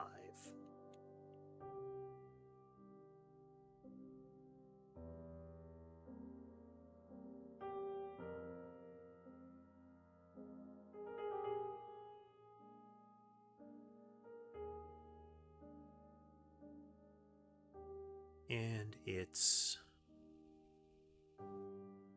layout, transform, scaling is 3.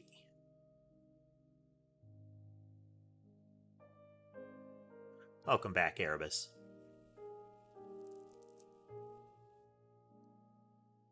Oh, no.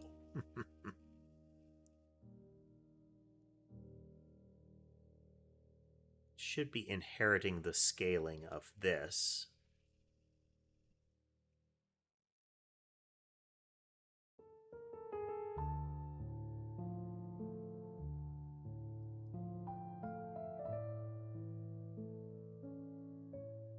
Doesn't have a scaling difference.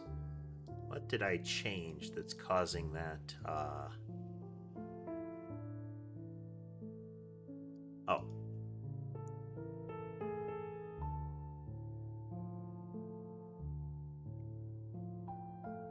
It was scaled up.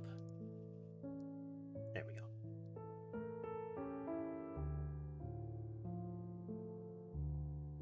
Okay.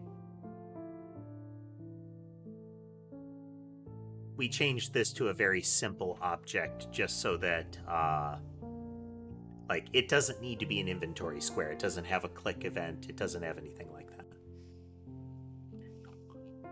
Okay, so now we go into inventory and we go into our swap cells.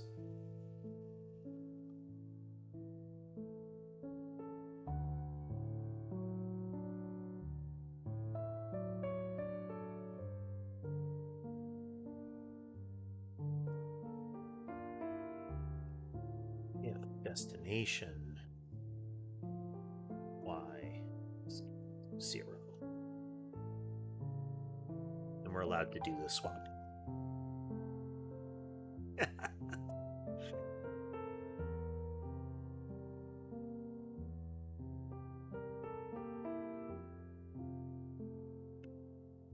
Or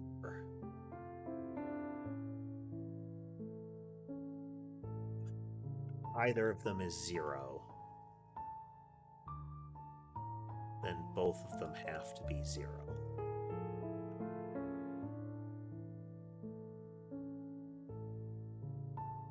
equals elif.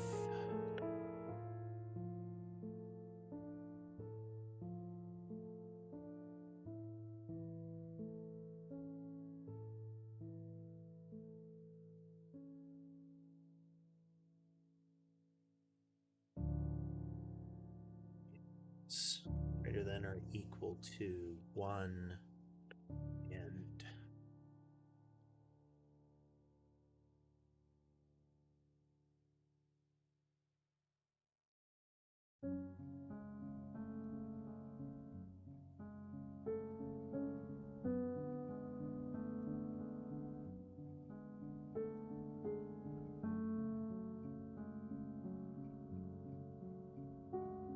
okay, no, we don't actually need to OR this,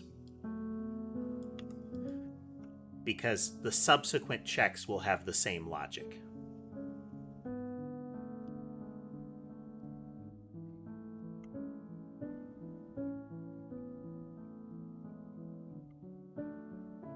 Hey there, Mafioso. So in this case, this is the first set. These are the positioners. So we also need if. We're going to do the same thing here, but we're going to change it to destination.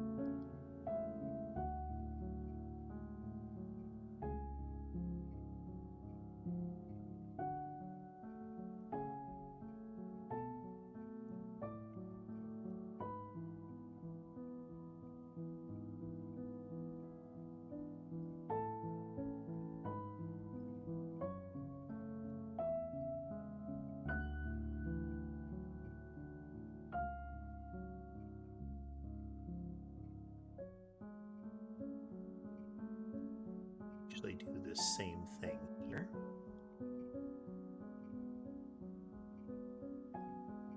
It's greater than or equal to 6 and less than or equal to 11.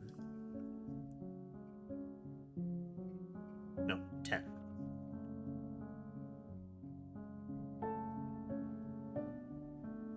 And these are movements. So we should be able to swap the positioners now. Nope.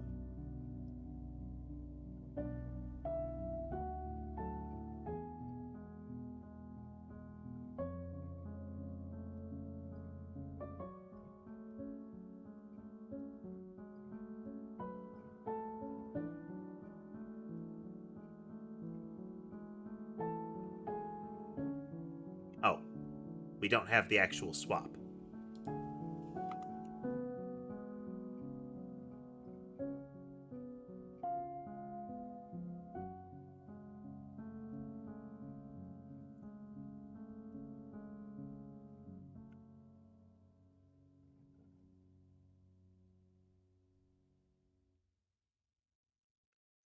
Then are equal to 5.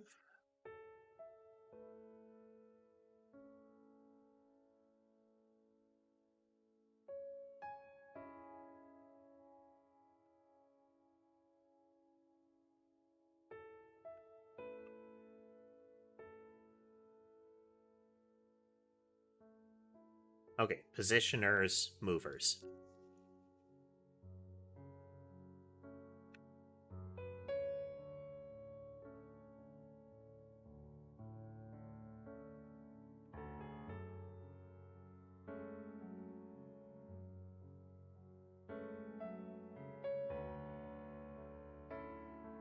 Equal to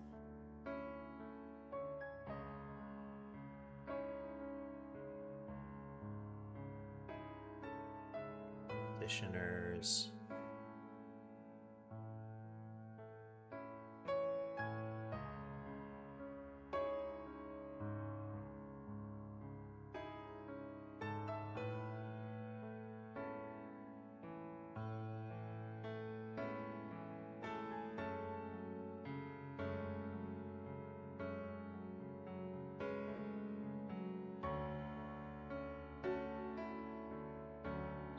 y minus 1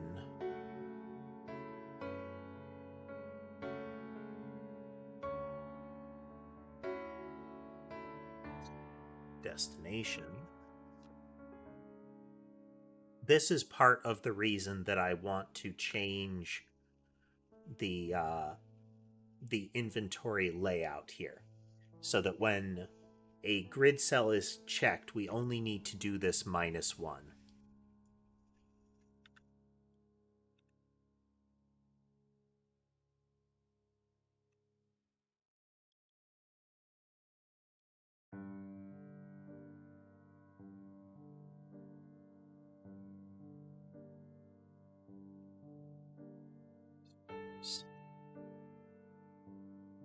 Destination to destination to source. This will be largely the same, except it is movement.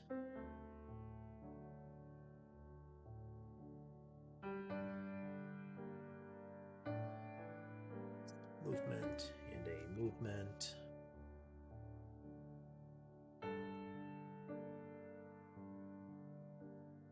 Movements. Movements. Movements. Movement and movement.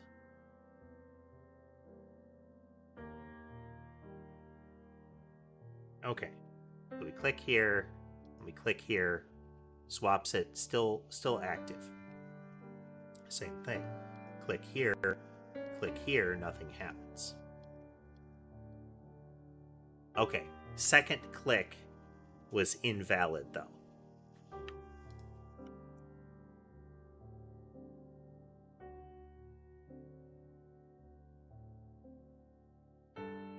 Are swapped as a bool, false.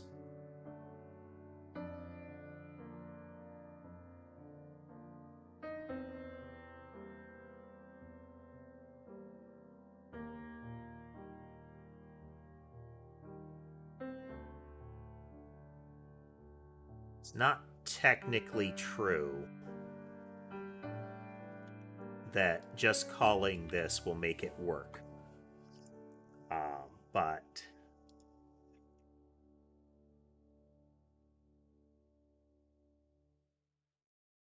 so then in our inventory,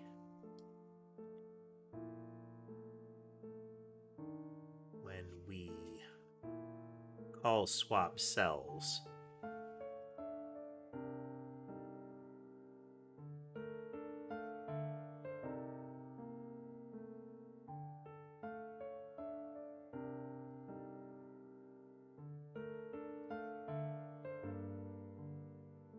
if this, then this.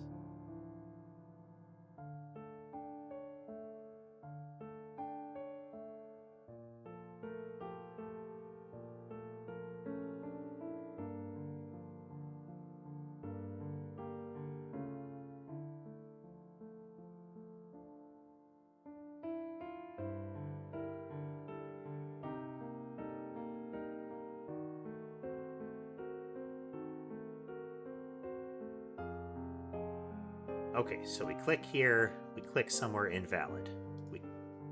Okay, it's still not working. We need to get that invalid click. So we are going to go into our click.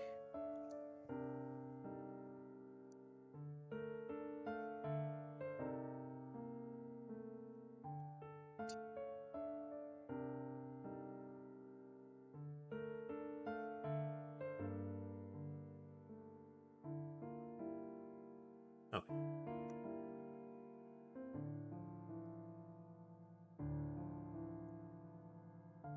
Click. We are not clicked, so cell clicked is true.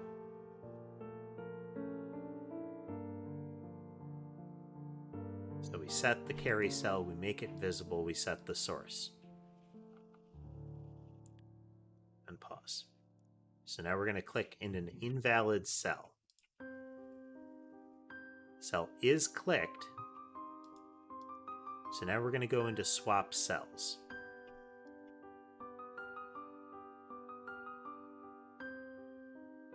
Nothing happens. So now we're going to click in a valid cell. And we don't get the click at all.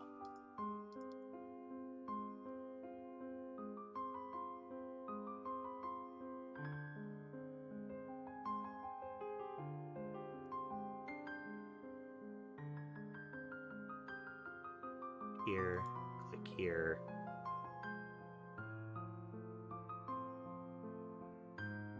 Oh.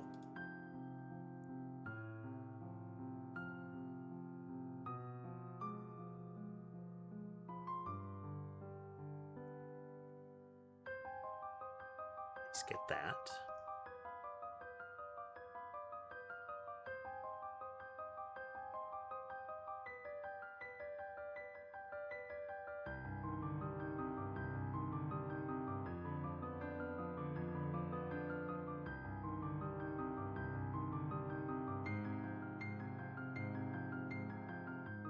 Not considering them valid.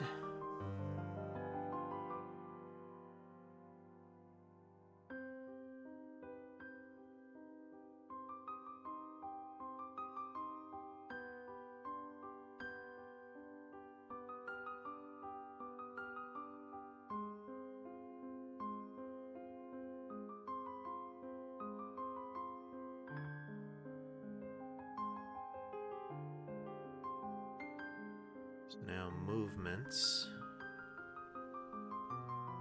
It's two rows. This one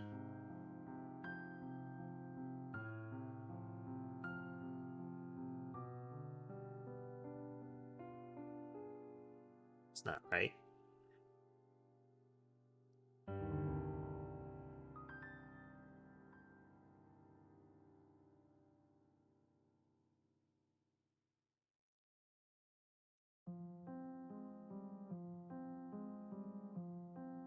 Which array? Which one?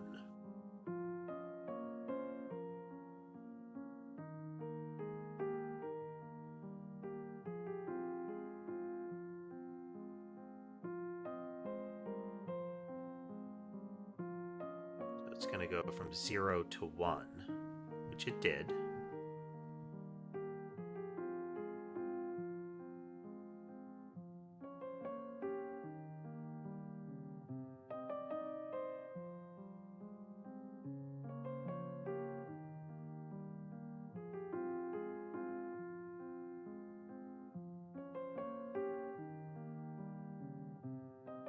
Okay, we're getting some click confusion here.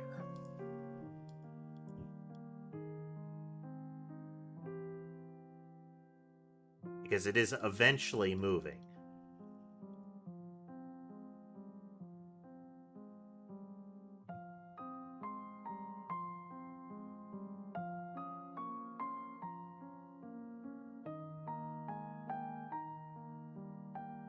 So swap cells is not always working properly.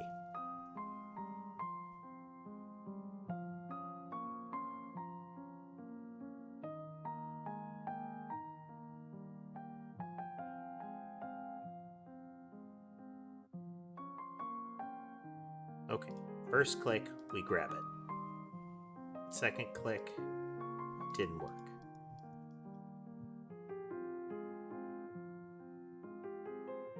So we're getting numerous clicks that are failing here.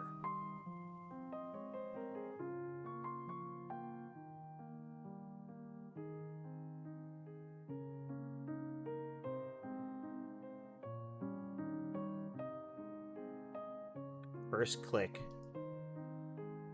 the cell has been clicked. We have made the rectangle visible. And we set. So now we have it. Second click.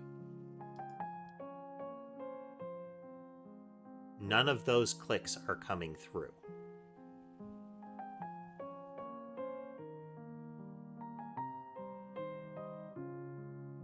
if quick thought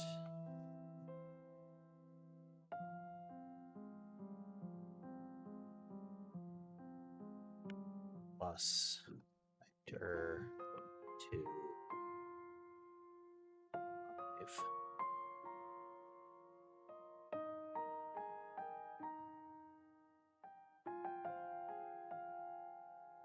okay, so what was happening is that texture square was intercepting the clicks, and the reason that some of the clicks worked is that the square's position only updates on screen render, not on like input handling rate. So we moved it a little off center, and it works.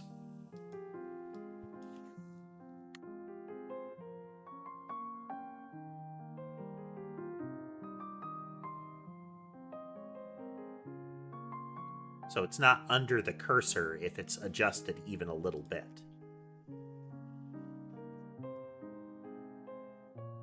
So mouse is still spiraling.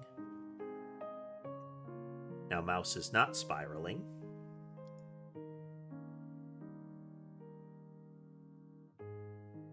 Okay.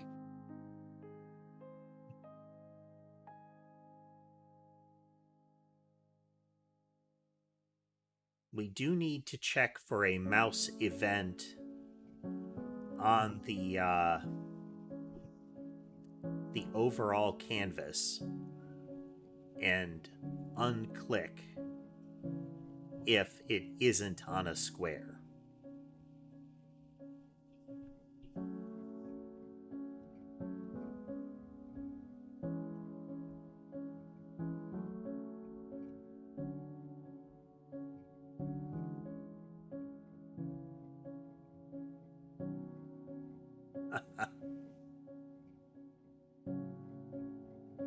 Yeah, we never got to the idea of fish bones in the prior one. We don't have built-in logic for weapons that trigger a secondary effect when they go off yet. But that is distinctly possible, that built into a weapon we could have the impact, because that would be a interaction.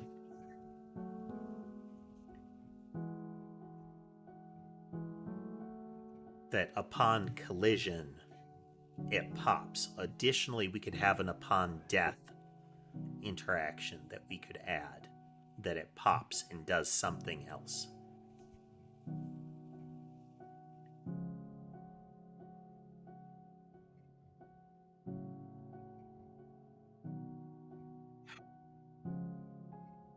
Okay, so this is a square clicked. What if the inventory itself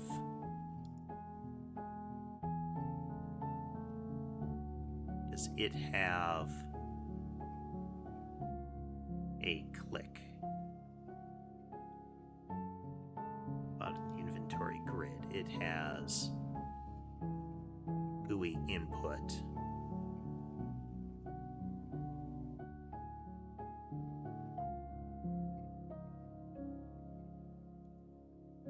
We'd want it here, though. Hello, Sammy. I'm not paying enough attention to her. She's crying at me.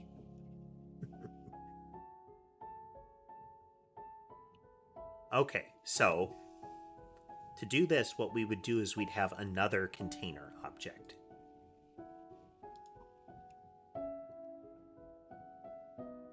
And this is going to be the click surface.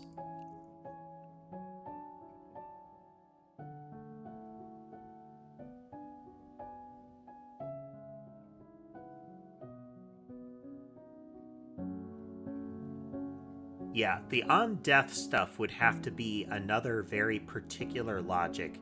I've been thinking about how to do that, but that's another thing to do. Okay, so this is the click surface, and both of these are children of the click surface. The inventory still has all of those. The click surface node needs a GUI input event. We're going to connect that in the inventory and say on click surface GUI event.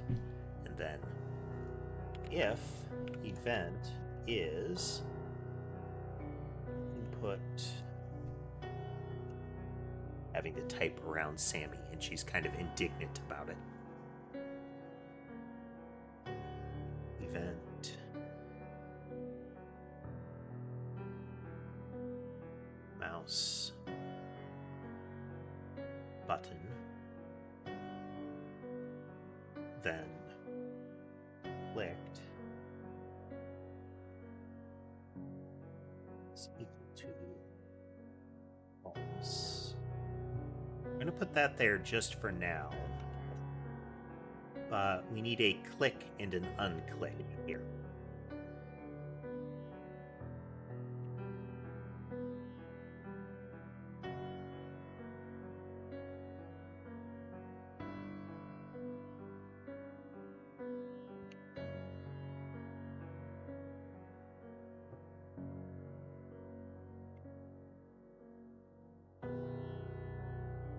Now, unclick is going to do this.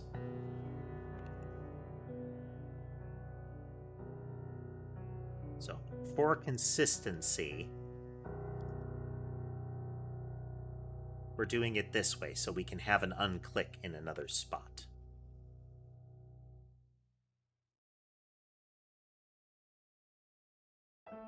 Sammy is, Sammy is accidentally triggering, VTube Studio buttons. No, don't do that. Okay, so now we can still click. We're not getting that event, though. Oh.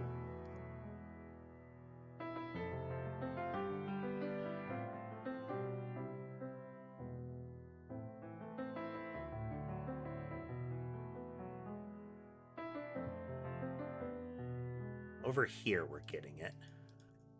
Right over here.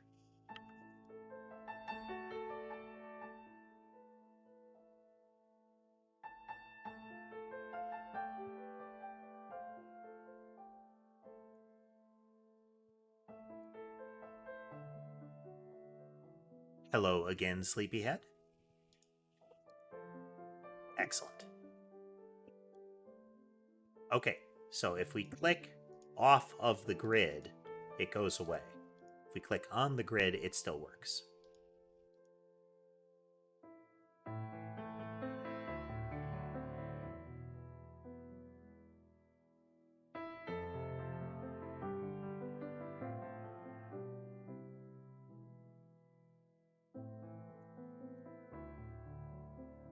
If source X is less than or equal to or is less than entities size. We don't want it to be if you click on a completely invalid area on the entities list. That is, we can't click down here.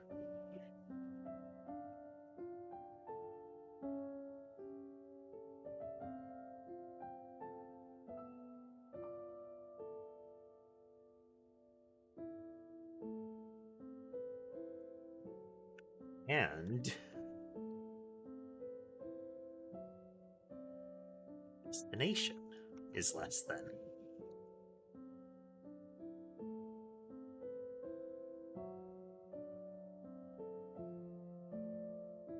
Yeah, the inventory is probably going to be like brought to the fore, you know?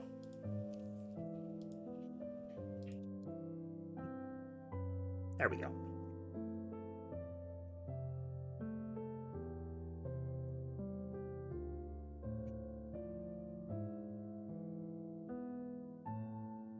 Okay, so inventory is functional today. Now, the next thing is going to be having logic for adding more of these, as well as more weapons. I would also like these inventory squares to not be visible unless their corresponding weapon is there, so it is clear that you can't touch them.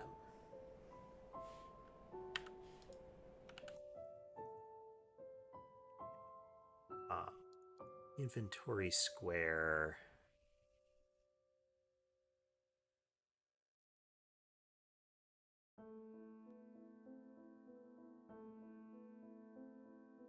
Is a texture grid.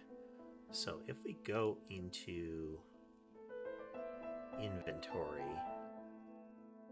and when we update contents,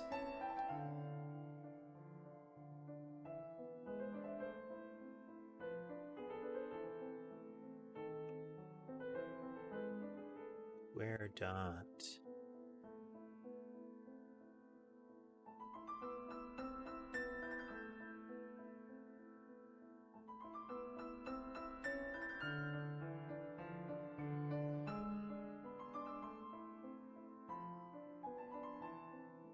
not layout, it is visibility.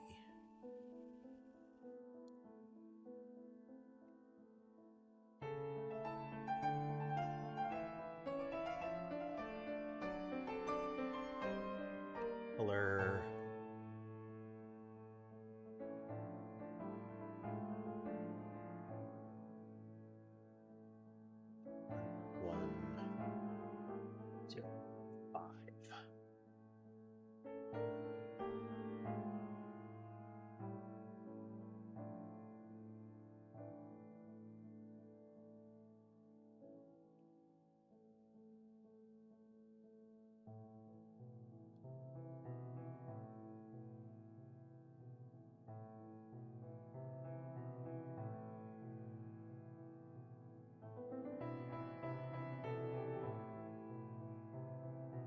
So square is inventory square.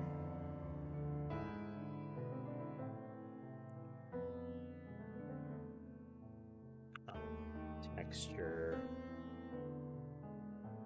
as a texture 2D.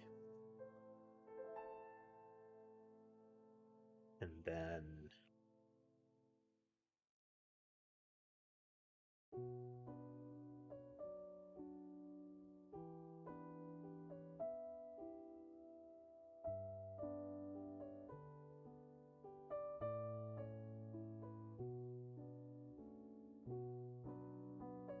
can't do entity.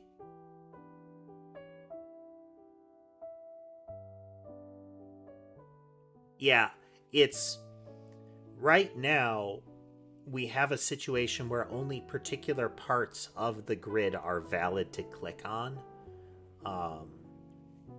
What I'm working on right now is to make that more apparent, that there are spots you can't click on.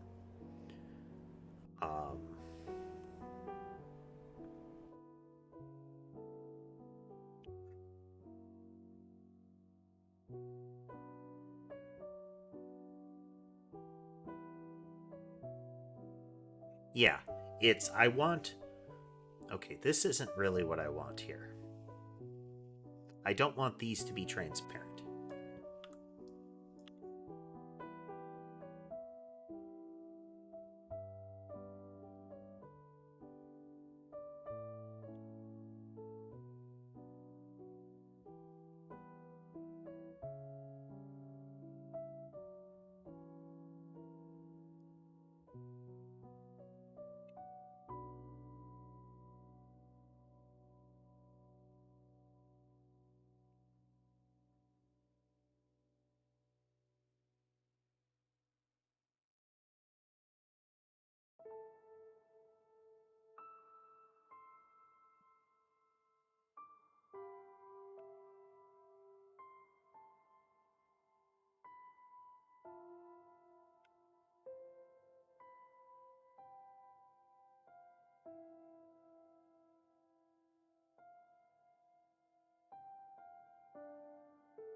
So this is updating the contents.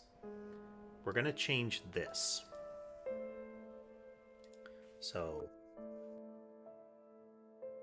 if I is less than this, then we are going to do all of this logic, which, based on this for loop, would always be true, but instead, we're going to say for I in 6, because we want all of them. So then we have an else.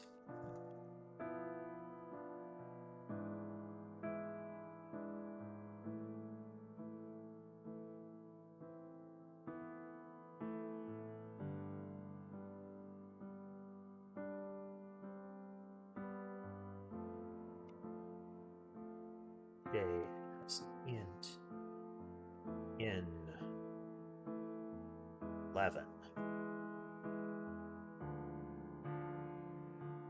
Square as a inventory square is equal to squares. No, we don't need to do that. Show square squares I j else.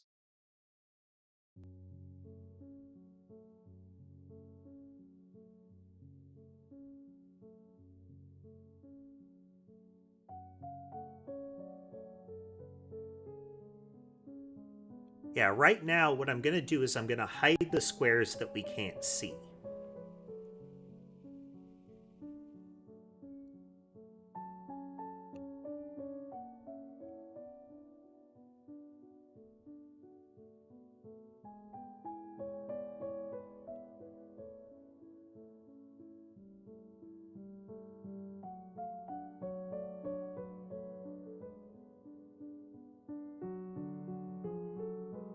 And show the squares that we can. And that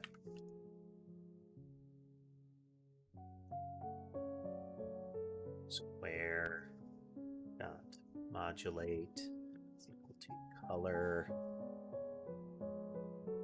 1 1 1 0.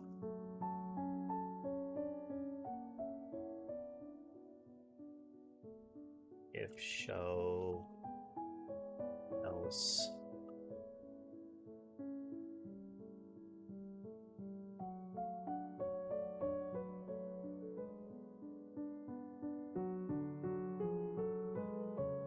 so we now can't see. We can still technically click them.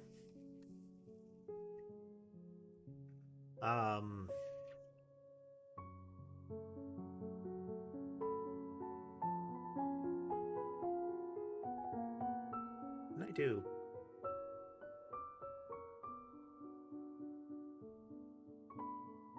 Let's make that easier.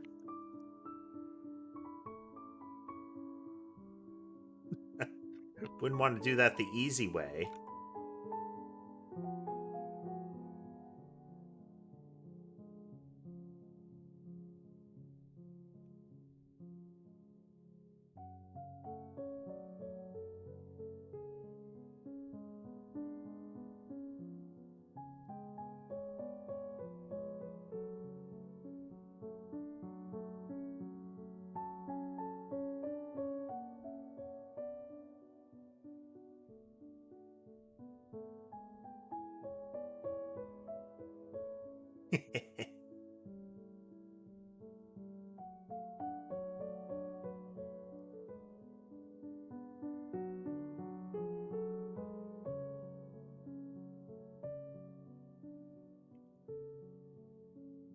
Ah, nice. So, because they're not visible, I can click through them.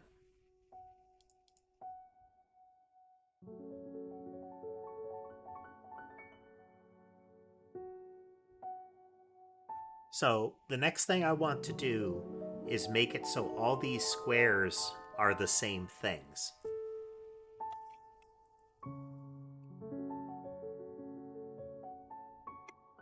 I would also like to make it so that if I swap the weapon, that I swap the whole square. The whole row, I should say.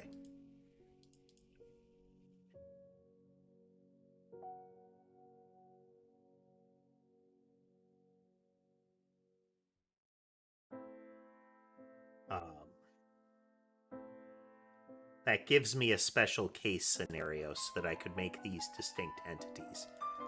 But I'm less worried about that. I'd like to make this one block. And that I don't have to worry about doing this. That I can have any number of movers. I can click a blank row, a blank one.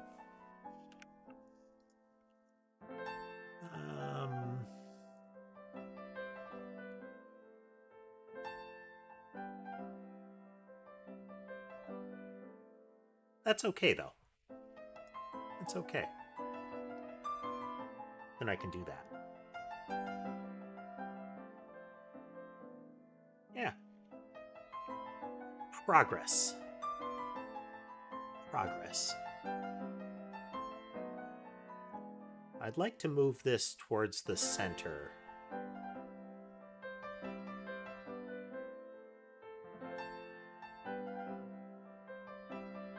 And I'd also like to make it so that these squares line up better. I could do them in reverse order so that it grows upwards.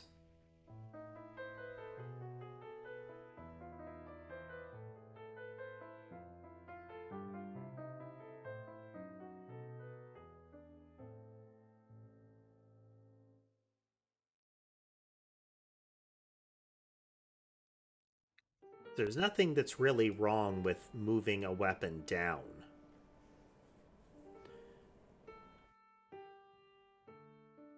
But I'll need to edit that in general.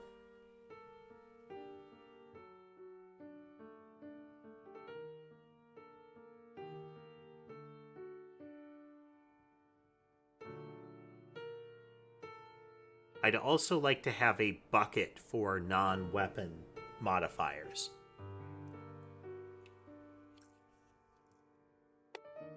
So I could take this spiral off and put it in a bin, essentially. Essentially one that's past this weapon row. So you'd have 10 slots like down here, or X slots down here that aren't weapons.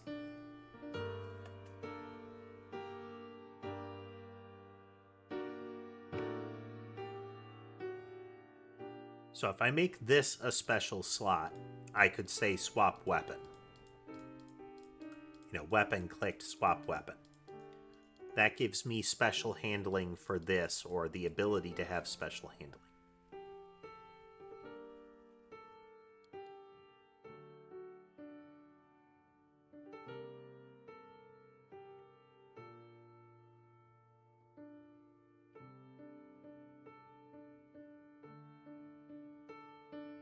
Other...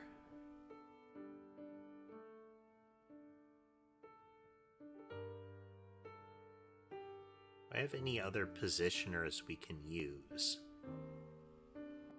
What else do I have set up in my catalog?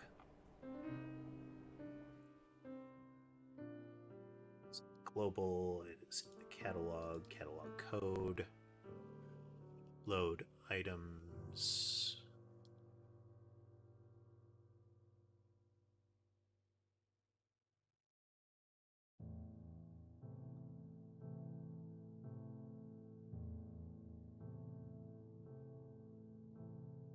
I only have move spiral and move straight line set up.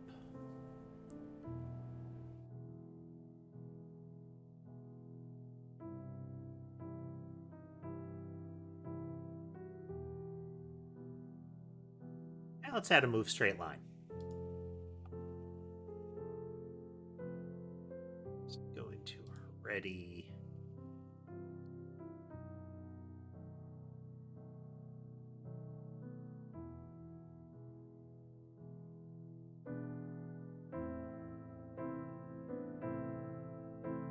On a deck, What do you mean on a deck?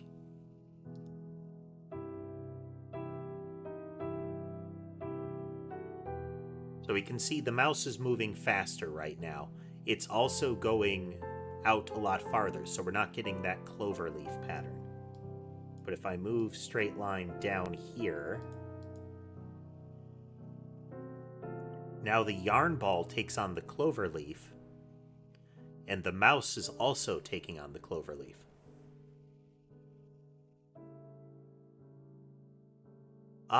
If you pop an image of it in the Discord, I can take a look at it.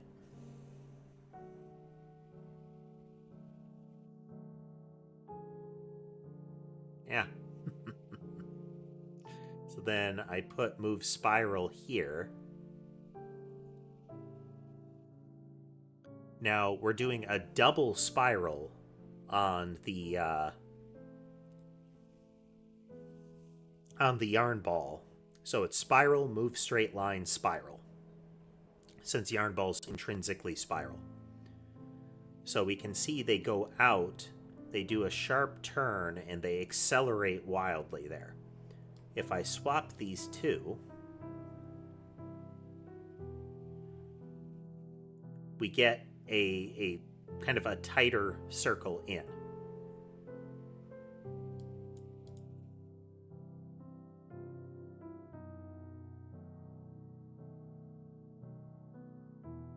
Now, mouse is no longer spiraling, so we add another move straight line to it. That doubles the speed of the mouse.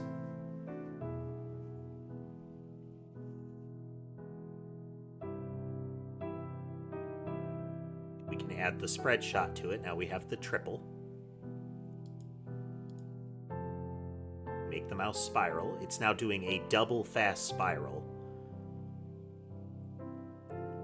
So it's mostly moving in a straight line. So the spiral is heavily distorted. Yes, the order and the effect of each modifier will change the behavior of the projectiles, but the projectiles have intrinsic behavior. Like with no modifiers, the yarn ball moves in this spiral here.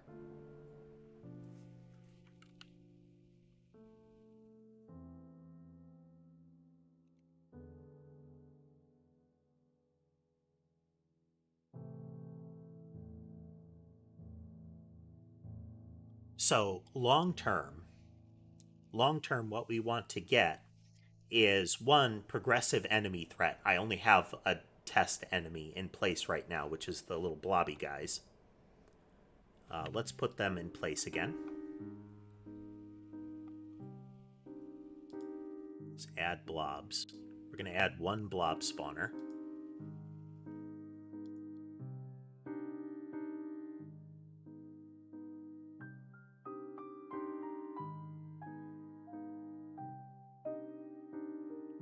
So right now, these the weapons don't do as much damage as the blobs can.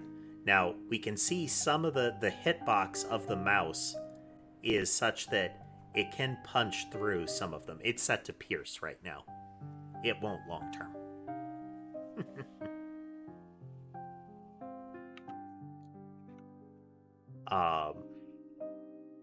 So if we want here, we can give ourselves 2 mice and 2 yarn balls.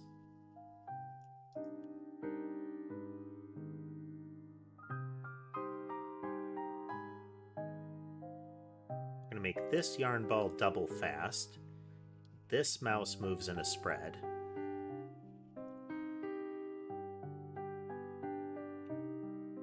And we're going to change the blobs to have an interval of 1. Twice a second.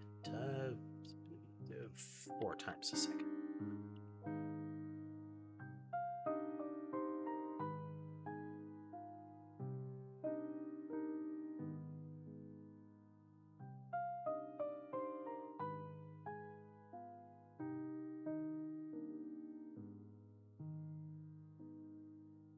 blobs take 2 hits from any of these projectiles the way they're set up right now.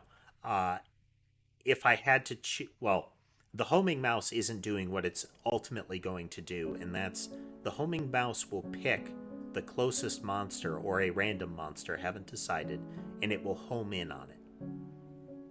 It's probably going to be it constantly reacquires a target to be the closest monster. I don't know how intensive that's going to be. I might have to do a collision check each time in a tight circle around the player to find the closest monster, but it might just be easier to scan the whole collection of monsters that exist.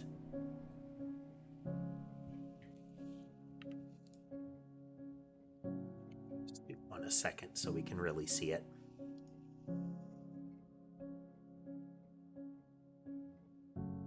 Make 3 of these yarn balls. We'll make these mice really fast.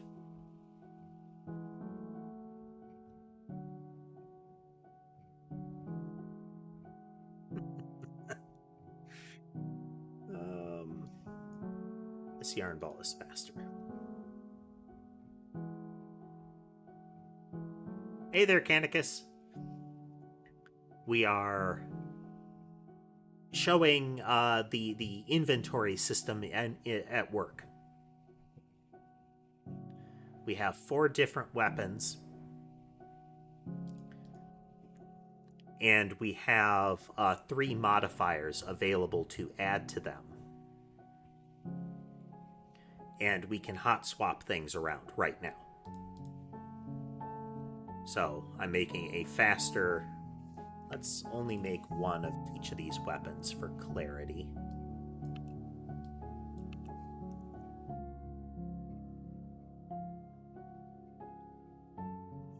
Every 2 seconds we'll add a blob. Yeah, let's just turn off the blob spawner.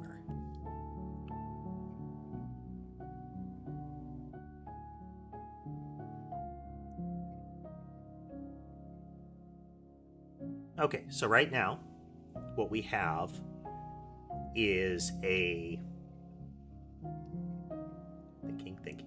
Right now what we've got is we have a mouse weapon and a yarn ball weapon. The mouse weapon, by its nature, aims in a random direction and moves in a straight line. The yarn ball, by its nature, moves in a spiral. So the mouse is currently modified with a triple shot, a spiral, and a move in a straight line. So we're getting this wide arc that culminates in a sharp turn and a movement into a different spiral pattern. But we can change that by saying, hey, make the yarn ball move faster. So we can see that now it has like a cloverleaf pattern. Or we can say, move faster in spiral. So we're going to get a very different spiral starting here. Neat, huh?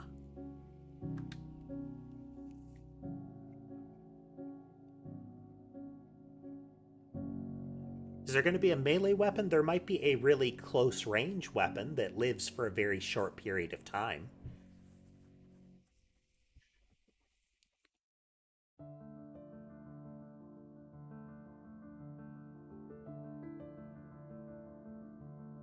I mean, I guess they wanted, perhaps Canicus, if they asked for 4 quarter pounders, what they actually wanted is a 1 pound burger, but that wasn't on your menu.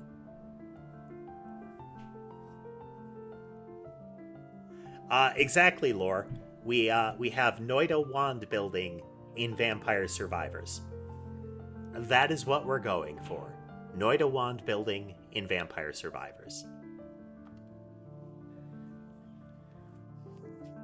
So take something, move it, and it changes the behavior of that projectile. Mouse moves faster, 1 mouse at a time, but now 3 yarn balls at a time. Neat, huh? I am building it, Canicus, so it's mobile capable, but it's probably not going to start on mobile because releasing things on mobile is much harder than releasing things on like Steam. So the next thing that I want to do is, one, spread out the number of items so I have more of my modifiers represented in more of the weapon possibilities represented. So I can toy with that a little more. I'd like to change the inventory so that the weapon slots are a special case in general, and that these slots are all the same thing. So I could move the mover over here and it won't matter.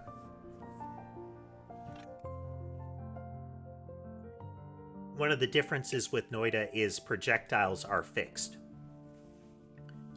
We can't move the projectile down the feed because it's not that the wand is like a wand firing in sequence.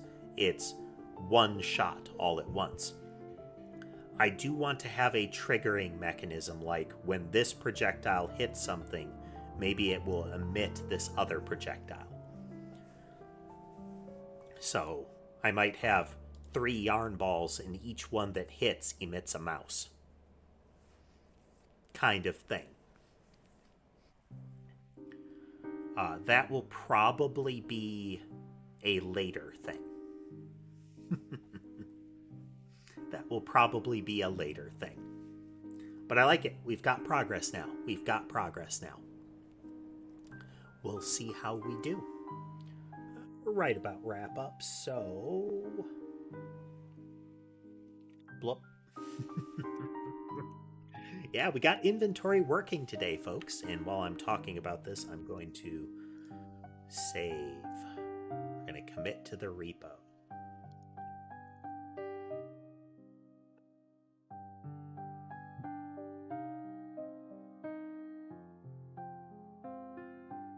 Don't want to forget that. I have lost entire days of progress before because I did not commit to source control.